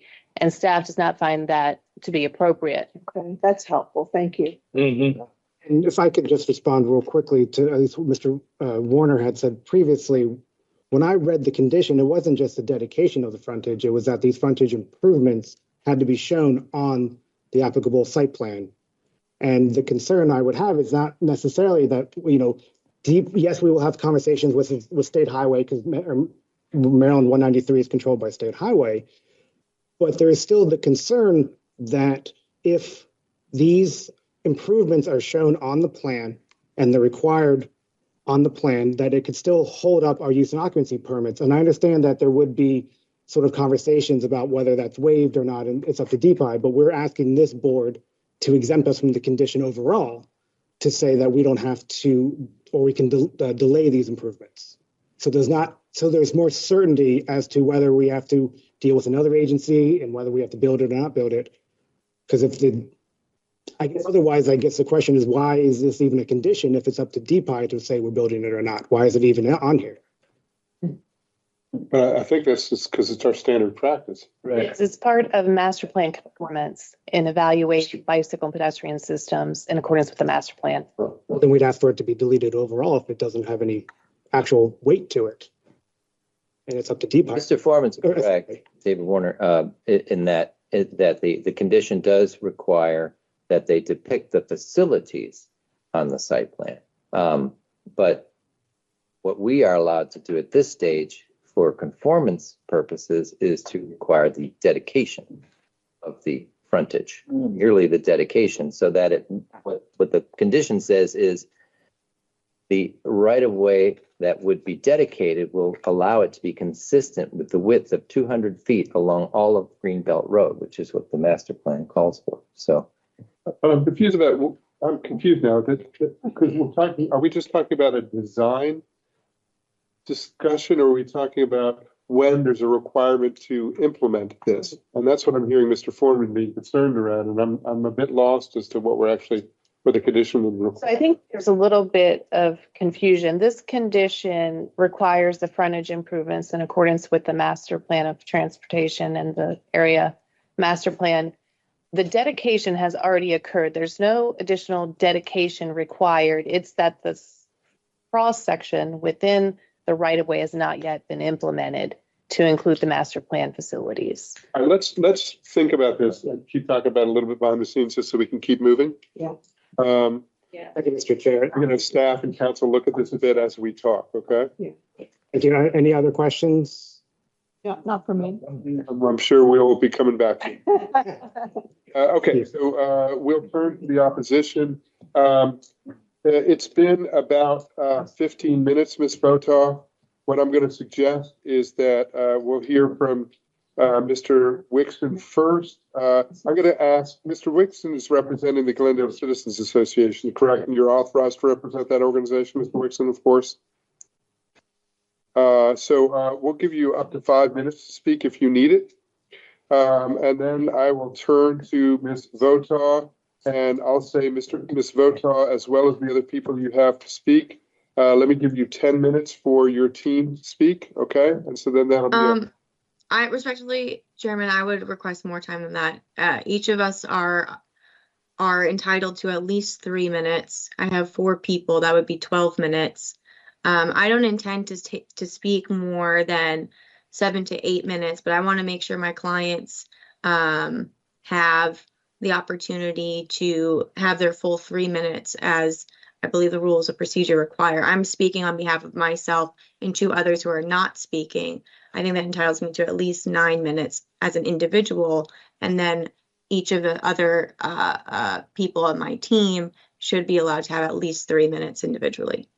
I'm fine with that. So we'll make sure that each of the other individuals on your team have up to 3 minutes, and then you want to take another 5 to 7 minutes, you're saying? Yeah. Okay, that's, colleagues are okay? Mr. Chair, if I may, that I understand maybe letting the citizens have their 3 minutes, then I would respectfully request Ms. Vota be held to a strict time limit of 5 minutes, because I have 4 members of my team with me, 2 more online. Does that mean I'm going to have 18 additional minutes? I don't necessarily think so, because I'm not sure each of the people that Ms. Vota is going to be representing or speaking on behalf would need all 3 minutes apiece to say the same thing if Ms. Vota is speaking for them. Right. I hear you, and that's why I want to be respectful of all our time in the process. I don't want to quibble over whether she has 5 or 7 minutes, but we will all be strict around the time management on this. Thank you very much. Okay. All right, so we'll start with Mr. Wixon. I am going to ask staff to put the clock up, and we'll carefully manage the time on this one, folks. Mr. Chairman, yeah. I'm sorry to interrupt. May I just ask one more clarifying question? Is the applicant's team not planning to present any witnesses? I've not heard any witnesses. If you have any cross of the attorney, you certainly can do that, and actually we can afford you that opportunity now. I don't have any cross on the attorney. I don't believe attorneys are sworn in under oath, or that his testimony can be taken as facts. I thought he had said that he had witnesses to provide, so I just wanted to clarify that those are not coming later down the line. They're not, unless there are specific questions that we have, they're not coming later down. Okay. But our rules allow for you to cross the attorney, since often in our situations, attorneys do a whole lot of the talking, and we don't want to preclude you from having the opportunity to cross. So if you so choose, you can cross if there's anything. You also will have an opportunity to pursue rebuttal if under rebuttal, if there's very specific things that come to us under rebuttal that you want to respond to. Then you'll have that opportunity as well. Thank you, sir. Okay. All right. So we'll start with Mr. Wixon. We've got 5 minutes up on the clock. If you can introduce yourself for the record, sir, and the floor is yours, and the clock has started.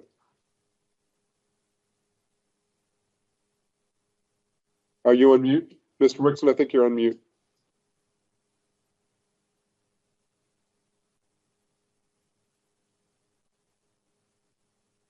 You're not on mute, but we can't hear you. I'll tell you what, we will hear you speak. If you want a minute or two to work out your technology, we can switch the order around because we're all going to be here for the same stuff anyhow. So let me turn to Ms. Vota, Mr. Wixon, while you figure it out, and don't worry about it. I'll actually make sure that we can have staff work with you to see if we can make sure we can get you online as well. Okay? Great, Ms. Vota, we'll Yeah. turn to you. All right, thank you so much, sir, and thank you, board members, for your time. As staff already mentioned, we provided written comments, which I think adequately address the breadth of our legal arguments and significant issues we have with this preliminary plan. So I'm instead going to spend my time focusing on just some of the key points. Before I start, I want to touch on a comment by staff that was in one of the technical staff reports or referral memoranda, and also I think was repeated today, unless I'm misunderstanding, is that items like landscaping conformance and tree canopy conformance are said to be will be reviewed at the detailed site plan stage. I believe the bicycle facilities are also conditioned on being reviewed at the detailed site plan phase based on the referral comments.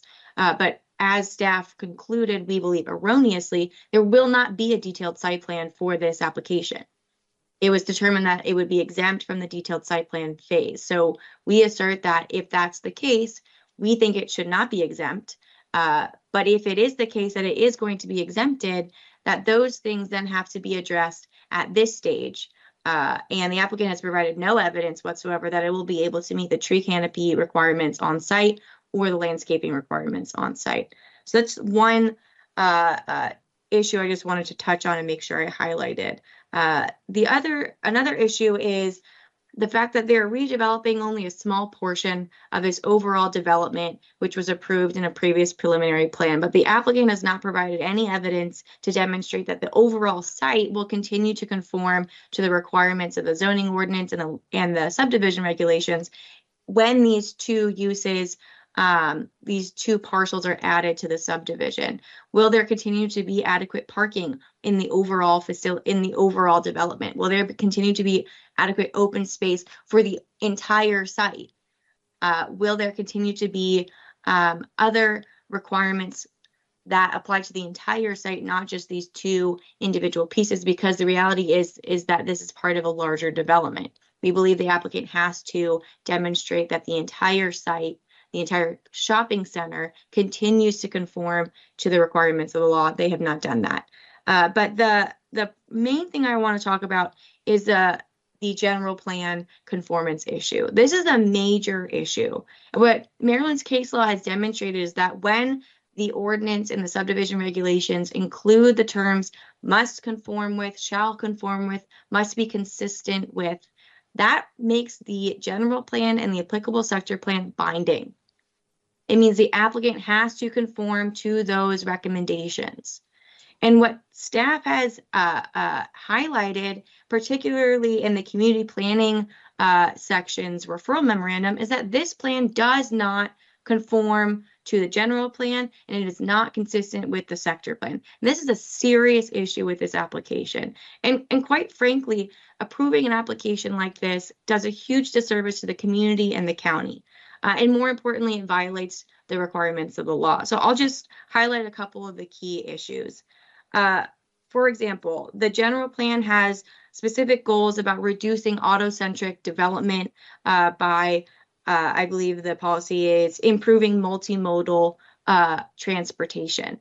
And the community planning section pointed out that 41% of the county's CO2 emissions come from single occupancy vehicles. So how does this application conform to those? It does not.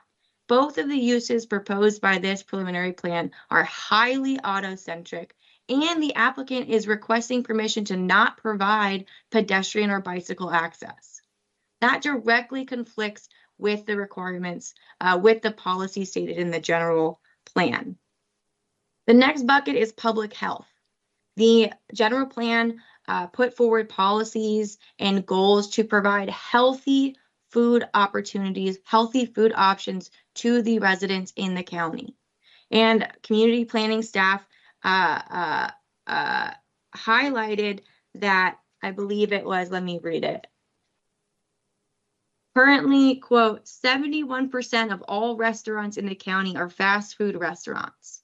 That's 11% points higher than the whole state of Maryland. Staff went on to say that the plan cites the abundance of unhealthy food options in the county, such as fast food restaurants like a Chipotle, as a constraint to its commitment to pursuing healthier diets. The planning staff went on to say approving a parcel subdivision for any drive-through quick service restaurant without strict parameters to the quality of health food provided would be, quote, negligent to the plan. Negligent to the plan. This proposed use does not conform to the plans. And those quotes are from the backup pages 91 and I believe 90 was the first quote.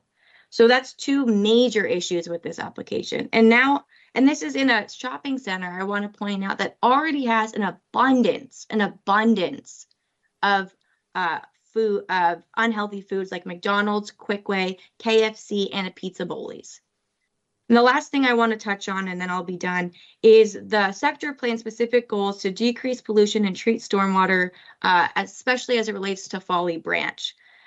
Staff said that this would be a negative impact with the proposed car wash, and the applicant's submitted stormwater management plan states that they will be paying a fee in lieu instead of treating the stormwater coming off of this proposed car wash. Any approval of a development for a car wash poses significant threats to the Folly Branch ecosystem and downstream property owners, particularly when car washes use very harmful chemicals that frequently run off into nearby streams. The applicant is not providing a sufficient buffer, and the applicant is not proposing to actually treat the stormwater management, and instead is providing a fee in lieu. So we thank you for your time, and for all those reasons, we strongly recommend the board deny this preliminary plan of subdivision. Thank you so much for your time. Thank you, Ms. Vota. Let us move on. Let me see if Mr. Wixon, by the way, has figured out his technology issues. Hello, can you hear me now? Yes, sir. We can hear you now. Ah, excellent. All right, we're going to put 5 minutes up on the clock. If you could introduce yourself for the record, and the floor is yours. Thank you very much, Mr. Chairman, members of the Planning Board. For the record, my name is Henry Wixon. I reside at 10701 Marietta Street in Glendale, Maryland, and I appear before you today as president of the Glendale Citizens Association, which is a civic association serving the greater Glendale area, 20769 and environs since 1949. Appreciate the opportunity to participate with respect to Eastgate. We have been working, trying to improve the Eastgate Shopping Center forever. Going back into the 80s and the 90s, there's a reference to the more recent sector plan, but the 1993 approved master plan and sectional map amendment for Planning Area 7, for which I was chair of the Citizen Advisory Committee, also tried to address Eastgate, tried to get it to be improved. And the sector plan reiterates that objective, but this application fails to comport with the intent of the sector plan. The GDCA was very actively involved in that, and the plan explicitly addressed Eastgate potential and its shortcomings. This application exacerbates its shortcomings and is a disservice to the Glendale community. The proposed fast food drive-through and a car wash at Eastgate is not the kind of quality pedestrian-oriented development called for in the sector plan. It is the exact opposite. Absolutely disagree with respect to condition 9A, and will point out with respect to the comments earlier about walking along 193. People walk along 193 all day, every day to get to this shopping center. They do it from to the east. There is a series, there are apartment buildings to the east. People are always walking in the shoulder area back and forth all day long, putting their lives at risk. And so I think absolutely there needs to be a dedication, and the bike lane and pedestrian lane has to be provided here for the safety of the community, irrespective of when that happens, and the sooner the better. I also point out with respect to that SHA has been considering a bicycle lane from Roosevelt High School to the WB&A trail that will travel along 193, and that doesn't seem to have been addressed or contemplated at all. And I would encourage, if the current provisions or conditions rather don't provide for engagement with SHA, they very much need to, because that is under consideration actively right now. We oppose the stormwater management fee in lieu, absolutely. Similarly, we object to the waiver of the requirement for pedestrian and bicycle cross access. It directly contradicts the sector plan recommendation for pedestrian and bike oriented commercial centers. This should become more pedestrian friendly and safe. The the cross access issues are important. The internal circulation is very important. We're quite concerned about the internal circulation area or question here. The way that this this commercial center is already laid out poses quite significant concerns to us, and we think those concerns will be exacerbated by a Chipotle and a car wash that will encourage additional vehicular traffic circulating within the the shopping center. With respect to the police station, we'll point out that was a floating designation, as I recall, in the sector plan, certainly in the master plan. And this proposal reduces opportunities to achieve that goal by not providing that. Also, consistent with that, there is an existing Chipotle just down the road at Vista Gardens, which is a storefront operation. Chipotle doesn't need to have a drive-through operation. And we know that because at Vista Gardens, they don't. And so the same can happen here. This existing commercial center has a lot of storefronts and they turn over quickly. Chipotle could go into one of those existing storefronts. We don't need a new pad site to do that.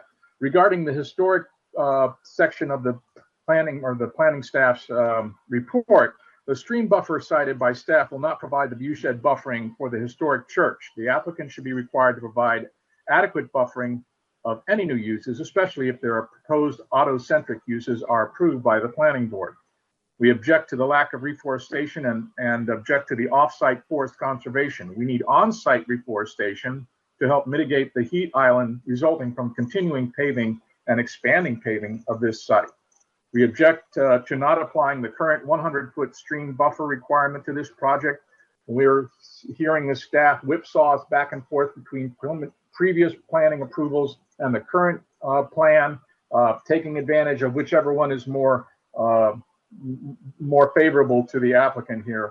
The open space set aside is inadequate. 54% is simply not enough not enough open space set aside. And so I will conclude my remarks. Happy to take any questions and appreciate the opportunity to appear before you today and testify. Thank you, Mr. Wixon. I appreciate it. Let's move on to Ms. Votel. You said Mr. Green, then Mr. Kemp, and Mr. Blonder. Yeah, that sounds great. Okay, Thank you, and we'll put 3 minutes on the clock for each of you. We'll start with Mr. Green. You can come online, introduce yourself for the record, and the floor is yours. Yeah, thank you. Again, my name is Lawrence Green. I'm a registered professional engineer in the state of Maryland, as well as a certified professional traffic operations engineer. I reviewed the traffic study that was dated September of 2024 for the proposed addition to the Eastgate Shopping Center. I also reviewed the previous transportation conditions under PPS 4-01067. This new traffic study was required since this new development proposal exceeded the trip cap that was previously established. For reasons not given, the study area of the traffic study under PPS 4-01067 was reduced in this new development proposal. The previous traffic study did include the Maryland 193 at Good Luck Road intersection, and also required, there was a requirement to widen Maryland 564 from 2 to 4 lanes, and that was not included in the traffic study. So my main point is that when you start reducing study areas of traffic development proposals, you can miss out on impacts to other intersections that should be addressed in the study. And that's all I needed to say. Thanks very much for your time. Mr. Green, thank you. Thanks for your time. Move on to Mr. Kemp. You are in the audience. Yes. Thanks for being here. Thanks for being patient. Afternoon, board, and thank you for allowing me the time. I'm very much opposed of this development. First of all, my address is 7602 Lake Glen Drive in Glendale, 20769. That's the Wingate subdivision, which I've lived in for almost 40 years. And I owned a business within a block of the said place that I sold 10 years ago. And there was plenty of water runoff from that shopping center that used to come down Lanham Severn Road to where my business was at 10805 Lanham Severn Road at the intersection of Duval and 564, coming off the backside of that shopping center. Whenever there's a bad rain or storm, that area has to close Lanham Severn Road. It's that bad. As far as the water runoff from that shopping center, the pond is across the street, the other side of 193, that kind of takes the overflow from my neighborhood of Wingate. And when it rains bad, it gets backing up into our neighborhoods because we don't have underground sewers. Where I'm at, it's all like gullies. But as far as a car wash in this area, we have 4 car washes in a 4-block parameter right now. When I was running my business, I used to use 2 of those car washes because I couldn't wash cars because the water runs off and goes right into Chesapeake Bay with all those chemicals. And I always adhered to that. And I subbed it out to the 2 car washes that were in the neighborhood, so I didn't add to the problems of the pollution in Chesapeake Bay. I know when I ride by those car washes today and every day, there's oils and things that come off the bottom of cars when they wash them, and they get on the roads in front of these car washes. And it's a little slick. When you pull out of them, you can feel it in your car. It's dangerous. I go to that shopping center pretty much every day. I start out at getting my senior citizen coffee for 95 cents at McDonald's. So I'm in and out of there all the time, and I shop at both of those stores there frequently. But my wife was hit coming out of that shopping center about 5 years ago in her car. There's a lot of traffic on 193, especially in the afternoon when NASA Goddard empties out. I mean, like Madam on the board was saying, you wouldn't want to walk or ride a bike on 193 unless you have a death wish, because it's impossible. There's just not ample room for anybody. That shopping center, I agree with Mr. Wixom 100%. It's been a problem, but we don't need any car washes or any more fast food restaurants. And the water runoff on that shopping center definitely needs to be looked at. Next time it rains, and we're going to have a big rain soon, send somebody out to Lanham Severn Road at the corner of Duval and 564. Ollie's Auto Clinic is there, and a couple little businesses. I mean, they get flooded out every time. There's a landscaping business there. They used to have to come park the stuff up on the hill behind where I was on the street, and I let them use some of my lot because so their cars wouldn't get flooded. I mean, we're time limited, but if you want to wrap up, yes, sir. If you have a few more sentences to say, by all means. I've pretty much said everything I needed to say, but I'm opposed. I'm opposed, and those are the reasons. Thank you, Mr. Thank you. Thanks for taking the time. Now we have Mr. Blonder. I believe he's on the line. You're on mute if you're speaking, sir. Yes, I'm the adjoining property owner of that shopping center at 9771.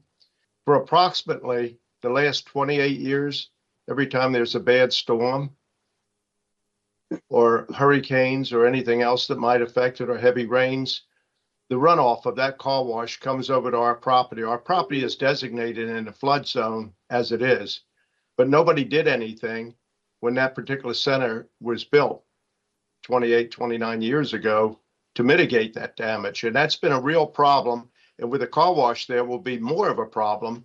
And I'm not sure if you all recognize the fact that probably within 200 yards of this particular place is an automatic car wash, just like the person is proposing to build.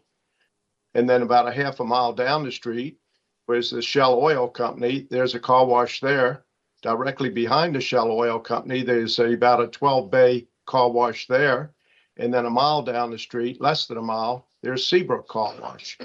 And at the same time, to make yourselves aware, car washes, when you're washing cars and trucks and vans and SUVs, a lot of them have oil leaks or chemicals that might be coming off at the bottom of the car washes. And if it's not separated properly, all of that goes on the street, pickup beds. When the water hits the pickup beds and the blowers hit the pickup beds, that's blown out.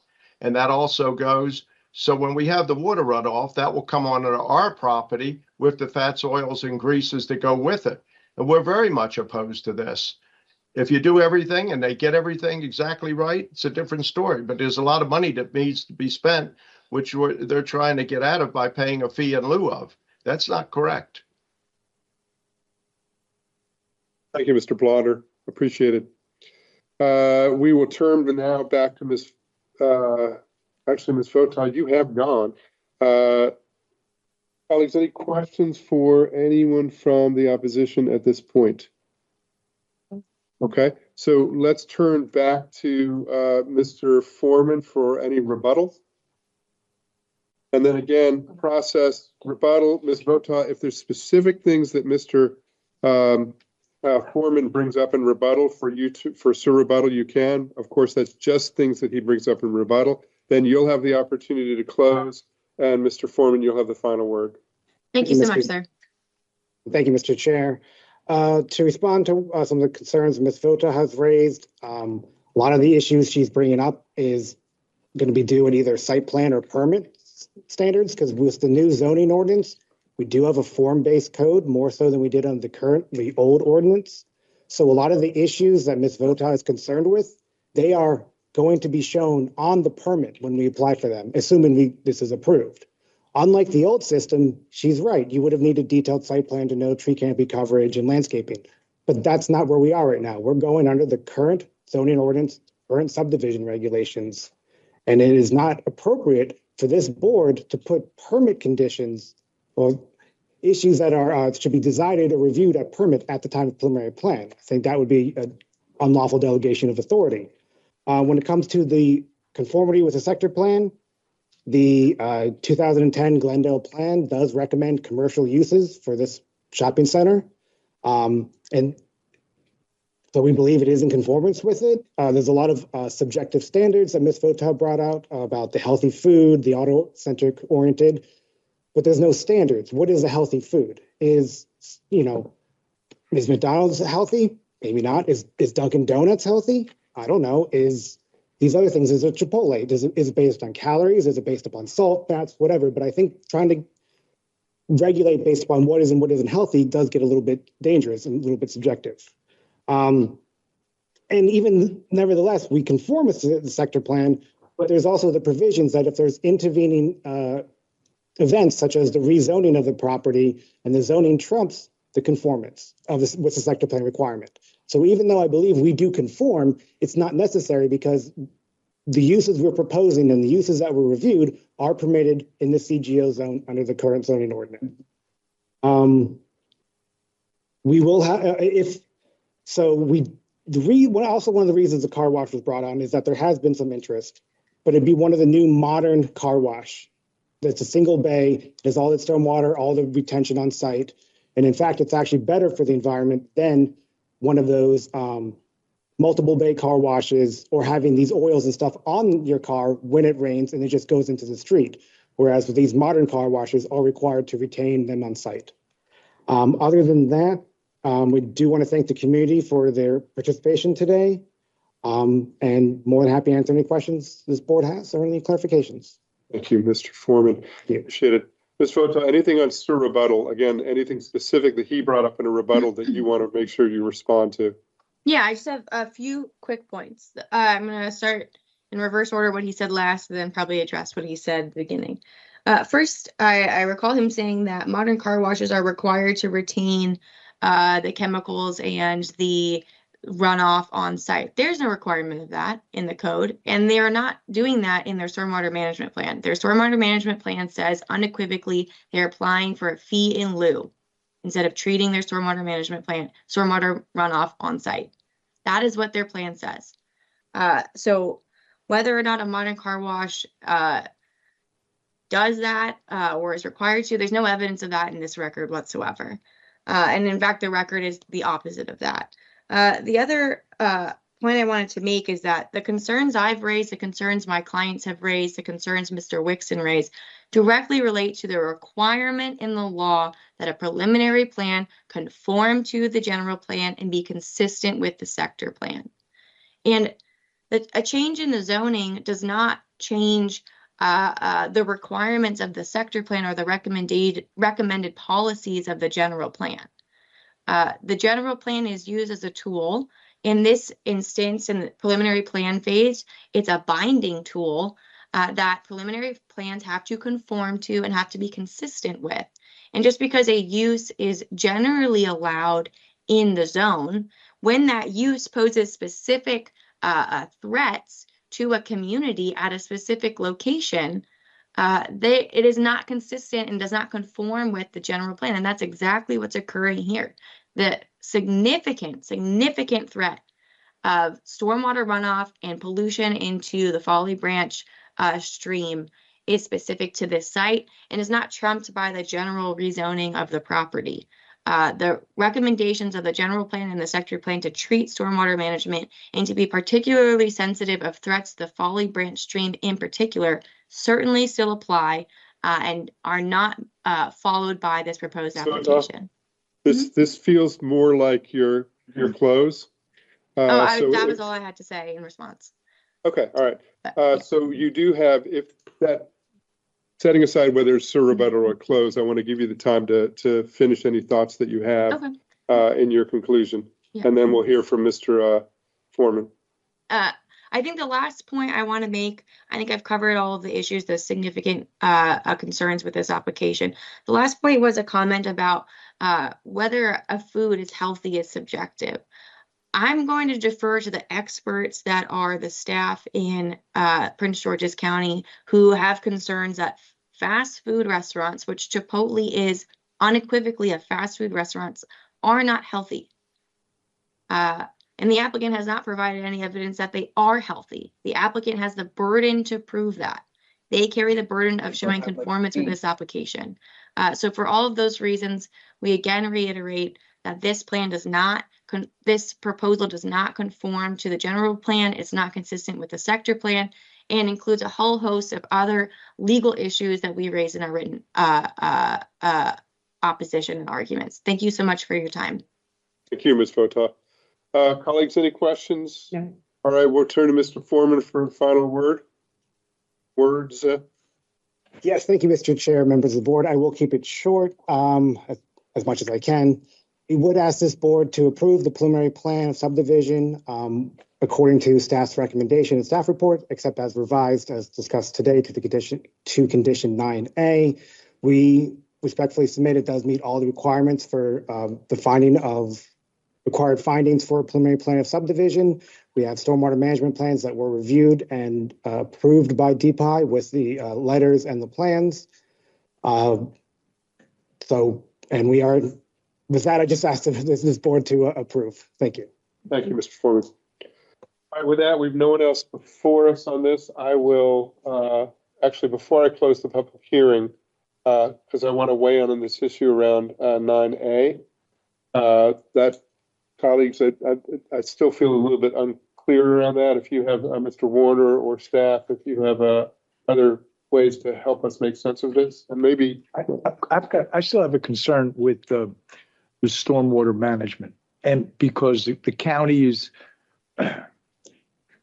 the county has a problem with MS4 through the runoff and everything into the Chesapeake and the Potomac and everything else. So I would like a little more insight into that. Okay. So if we can hear from council or staff on that as well. I wanted to correct something, David Warner, Principal Counsel. So when we were initially talking about this 9A, I thought Mr. Foreman was referring to the change in 9A that was submitted by him as a revised finding.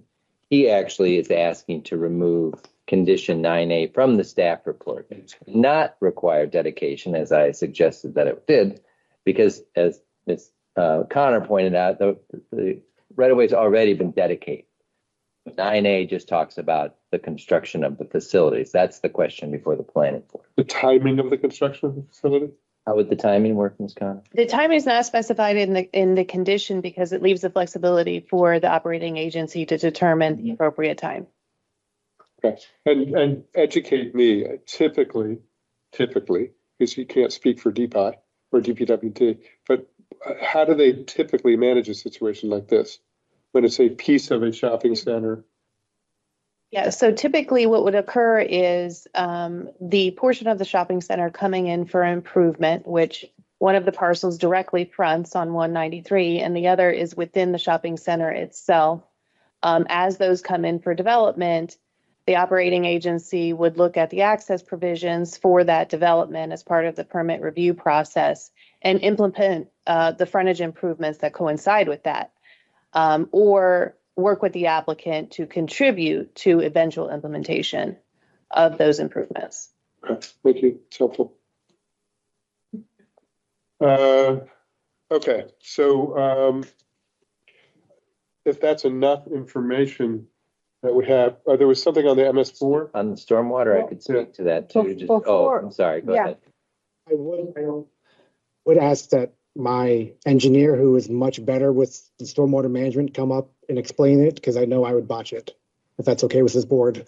And then I will be affording Ms. Vota the opportunity for cross if you're bringing up an expert witness. Yes. You read my mind, Chair. Thank you. And have you been sworn in? Yes. Okay. Would you please state your name for the, do I need to have him qualified as an expert? I think you got it, If he's not been qualified before, then yes. Can you please state your name for the record? Joe Riley Ryan. And what is your position? I'm a professional engineer in the state of Maryland and a certified floodplain manager. And how much experience do you have working with the engineering and floodplain? 12 years. And are you familiar with the stormwater management process that is implemented in Prince George's County? I am. Did you prepare the stormwater management plans for this development? I did. Mr. Chair, I would like Mr. Joe Riley Ryan to be entered as an expert. Without objection? No objection. Okay. Would you like me to ask him further questions, or would you like to respond to Mr. Geraldo, the Commissioner? I think the question from Commissioner Geraldo is there, so if you want to frame that for your expert witness, unless you heard it and you're ready to go, I'm fine either way.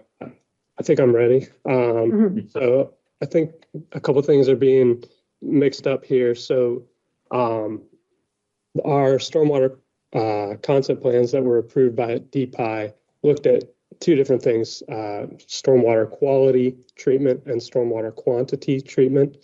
Stormwater quality is addressed by an existing bioretention, rain garden, a large bioretention rain garden that the whole, basically the whole developed portion of this parcel drains to already in the existing conditions and will in the proposed conditions. And where's bioretention on the site? It's kind of at the southern port, just to the south of the sort of framed, I think, by East Gate Drive and Lanham Seminole Road. Where the pointer is?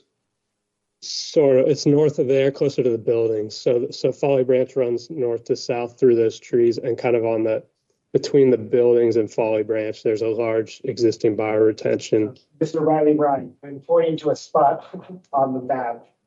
Yeah, roughly a little north. Yeah, right around there. Maybe it's slightly north, but it's along that edge. The cursor could be moved to flag or Got it.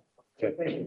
You said that's an existing bioretention. So how long has that bioretention been there? It was part of the original development. So it was around, I think, 2002, 2003. It was installed. And we demonstrated with our plan that it has adequate capacity to treat the runoff from these proposed uses. The other, so let me just follow up on this. So the water is going to be flow from the car wash to the bioretention pen. Is there any cleansing process between leaving the car wash and going into the bioretention? So I also don't want to confuse the difference between stormwater and wastewater. So these modern car washes, they're all enclosed. the greenest way to wash your car. Everything is enclosed. Everything goes down into a floor drain, and then into the ones that I've worked on have these what are called reclaim tanks that the drains from there go through. The oil and water get separated in 3 tanks in series, and the water downstream of there either goes back into the car wash to get reused, or it goes into the sewer system that goes to a wastewater treatment plant and gets treated to a really high level of treatment before being discharged into our local water resources. So that, is the greenest way to wash your car by a long shot, as opposed to some of these other, kind of outdoor washing areas, or doing it in your yard. So do you know that the car wash that's going to locate uses this new method? There is no. So if I may respond, Commissioner Gerardo.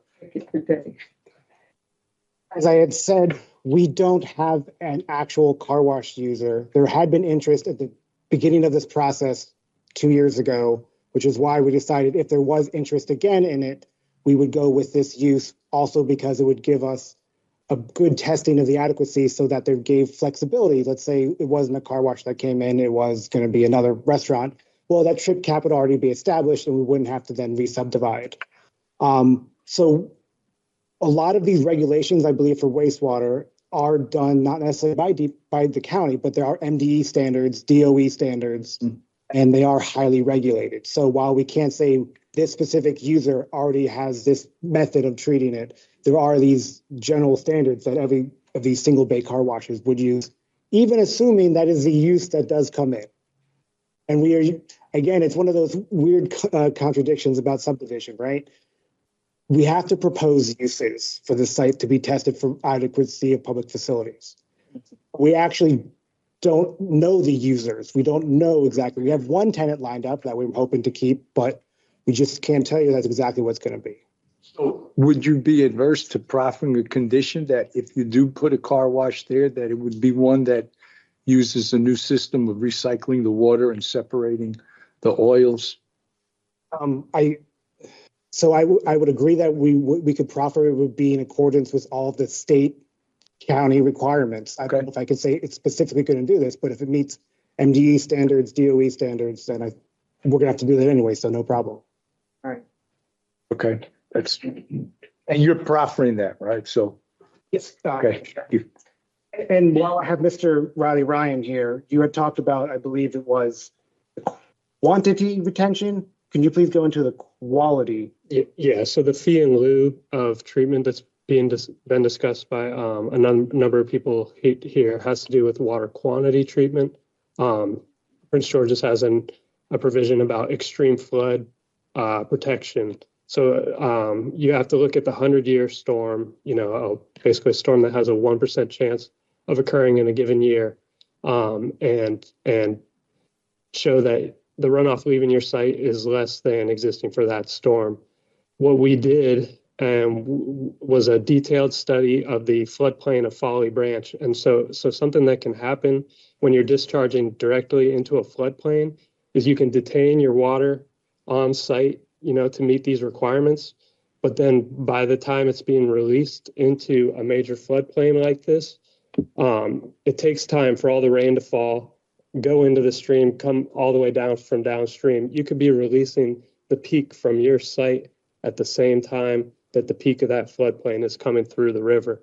And so we did a detailed study that was reviewed and approved by DPI that showed that actually by not providing that detention on site and allowing it to go downstream, when the peak for the 100-year storm flood hits Folly Branch at this site, we will be slightly reducing the discharges for the 100-year storm. So we're not trying to avoid stormwater treatment, of pollutants and runoff or anything like that. That's already being addressed in the bioretention, and DPI only approves these fee in lieu of providing the detention in situations like this where you demonstrate you're not causing a problem. So this has all been studied in detail and reviewed in detail.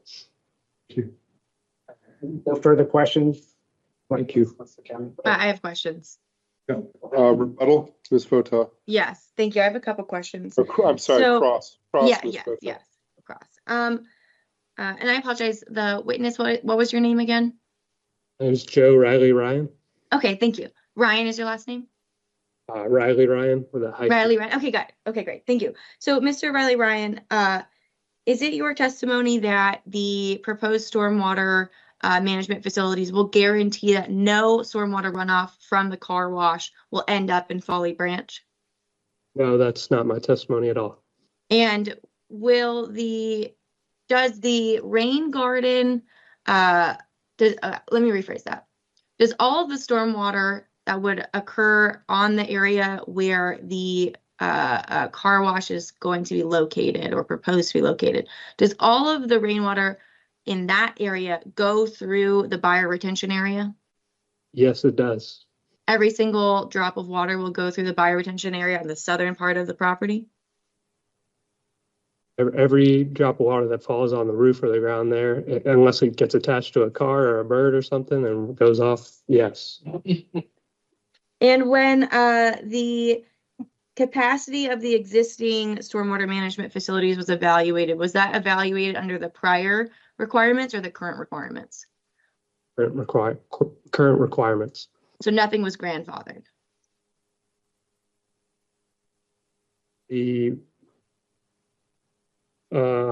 So yes, the site was grandfathered to use that existing bioretention but we demonstrated that it has the volume of that current requirements requires. So if this site didn't have any stormwater management facilities and was going to have to construct new ones, would the current stormwater management facilities meet the current standards for stormwater management treatment? I'm going to object to that question. It seems too speculative. I'm not sure exactly what that is supposed to get at. I can rephrase if you'd like. Yeah, if you could rephrase that. If the current stormwater management facilities on this property were proposed as new stormwater management facilities, would they meet the requirements of the current stormwater management regulations? Still going to object. I don't know the relevancy of that question. May I address? Before us. Yeah. Yeah, Ms. Fota, I mean, I'm getting the point you're making. It's not what's before us. Well, respectfully, Chair, you are tasked with evaluating whether this plan satisfies the goals of the general plan and the master plan, which are to ensure the preservation of water quality, to protect Folly Branch, which is currently failing tests. It is currently extremely unhealthy. It has current pollutants. So I'm trying to evaluate whether Ms. Fota, you're on cross. Yes. And isn't it just our responsibility to receive a stormwater concept plan? I mean, who are we to challenge DPI? I mean, it seems like that's where the line of question. I agree. So Ms. Fota, please continue on the cross. Do the current MDE standards guarantee that every car wash going on this property will include that self-treatment system that you described previously for the enclosed car washes? Ms. Fota, that's not what's before us. Well, respectfully, Chair, I believe Commissioner Giraldo asked if they would do a condition that any future car wash on this site will use the facilities that Mr. Riley Ryan described as the enclosed operations. And I believe, unless I'm mistaken, Mr. Foreman said they wouldn't guarantee that because they don't know what who the tenant will be, but they will ensure that the future uses will conform with the MDE standards. And so if the concern is that whether or not the car wash will treat the chemicals on site, if only the enclosed systems do that, but MDE allows open systems to not do that, then the applicant will be allowed under that proposed condition to install an open car wash that has stormwater runoff with chemicals. I believe what you're doing is you're seeing if you can ask Mr. Foreman and his folks to proffer more stringent regulations than what MDE requires. What I'm asking, I'm trying to elucidate whether or not the proffer that the conformance with MGE requirements will ensure that the chemicals are in fact treated on site, as opposed to allowing them to be spread off-site, so that this board can have the opportunity to evaluate whether or not that condition satisfies their concerns. Yes, Well, it's outside of our purview, regardless of whether it's not a concern we need to consider. Yeah. Well, respectfully, the board is required to consider whether or not this preliminary plan satisfies and conforms to the recommendations of the general plan and the sector plan. And the sector plan specifically has policies and goals to preserve the health and to improve the health of nearby waterways, floodplains, and the Folly Branch stream. Yes, and our So if staff has this done plan that and cannot do provided a that- recommendation, Ms. Foth. Ms. Boton, well, I'm going to ask you to move on. I clear as day, we understand where you are coming from politically, and that is not within our purview. It's just not. So yeah, please continue with any cross that you have. That's all I have. Thank you. All right, thank you. Thank you. No rebuttal. Okay, thank you. No more witnesses, no more rebuttal. Unless there's any other questions from this board that would require a witness. All right, so I'm going to close the public hearing and let's have some deliberation and see if there's any action that folks want to take. But colleagues, thoughts, reactions, deliberation? With regards to is that 1A or on the condition? 9A. 9A, I think it should remain as written, given the explanation given by staff. Yeah, I'm fine with that. Not the same reaction. And then just when Madam Maker remembers the proper. That's Yeah. And I'm sorry, there may be other thoughts, reactions. So I'm taken by a lot of what Ms. Vota is saying, and I'm even thinking of other cases where we're struggling around specific uses that we consider problematic or nuisance uses. And I mean, the bottom line is, I don't feel like it's in our purview to say, I'm sorry, no more fast food restaurants. It's not. That's not our authority to do that. Even if personally, I may feel like there are too many fast food restaurants. Exactly. It's a permitted use. Right. And so it's the issue. That would be an abuse of our authority to go that route. But I'm mindful that it's a real issue in the county, and I would ask us to work with staff and others and folks in the community to think about what are the right tools, what are the right ways to approach this. But that's not what's before us. I just wanted to say, I think that I imagine it's important for all of us. Completely agree. Okay.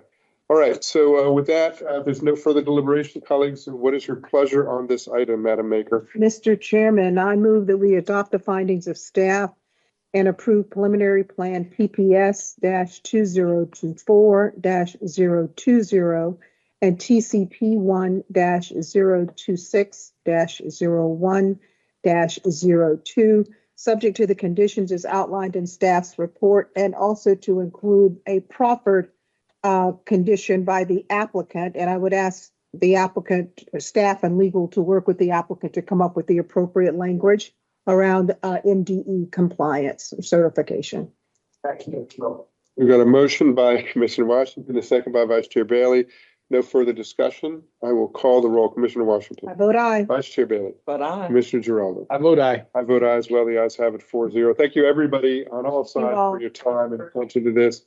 Ms. Connor, any further business before us? No further items. All right, then, colleagues, without objection, we are adjourned. Thanks, everybody. Thank you.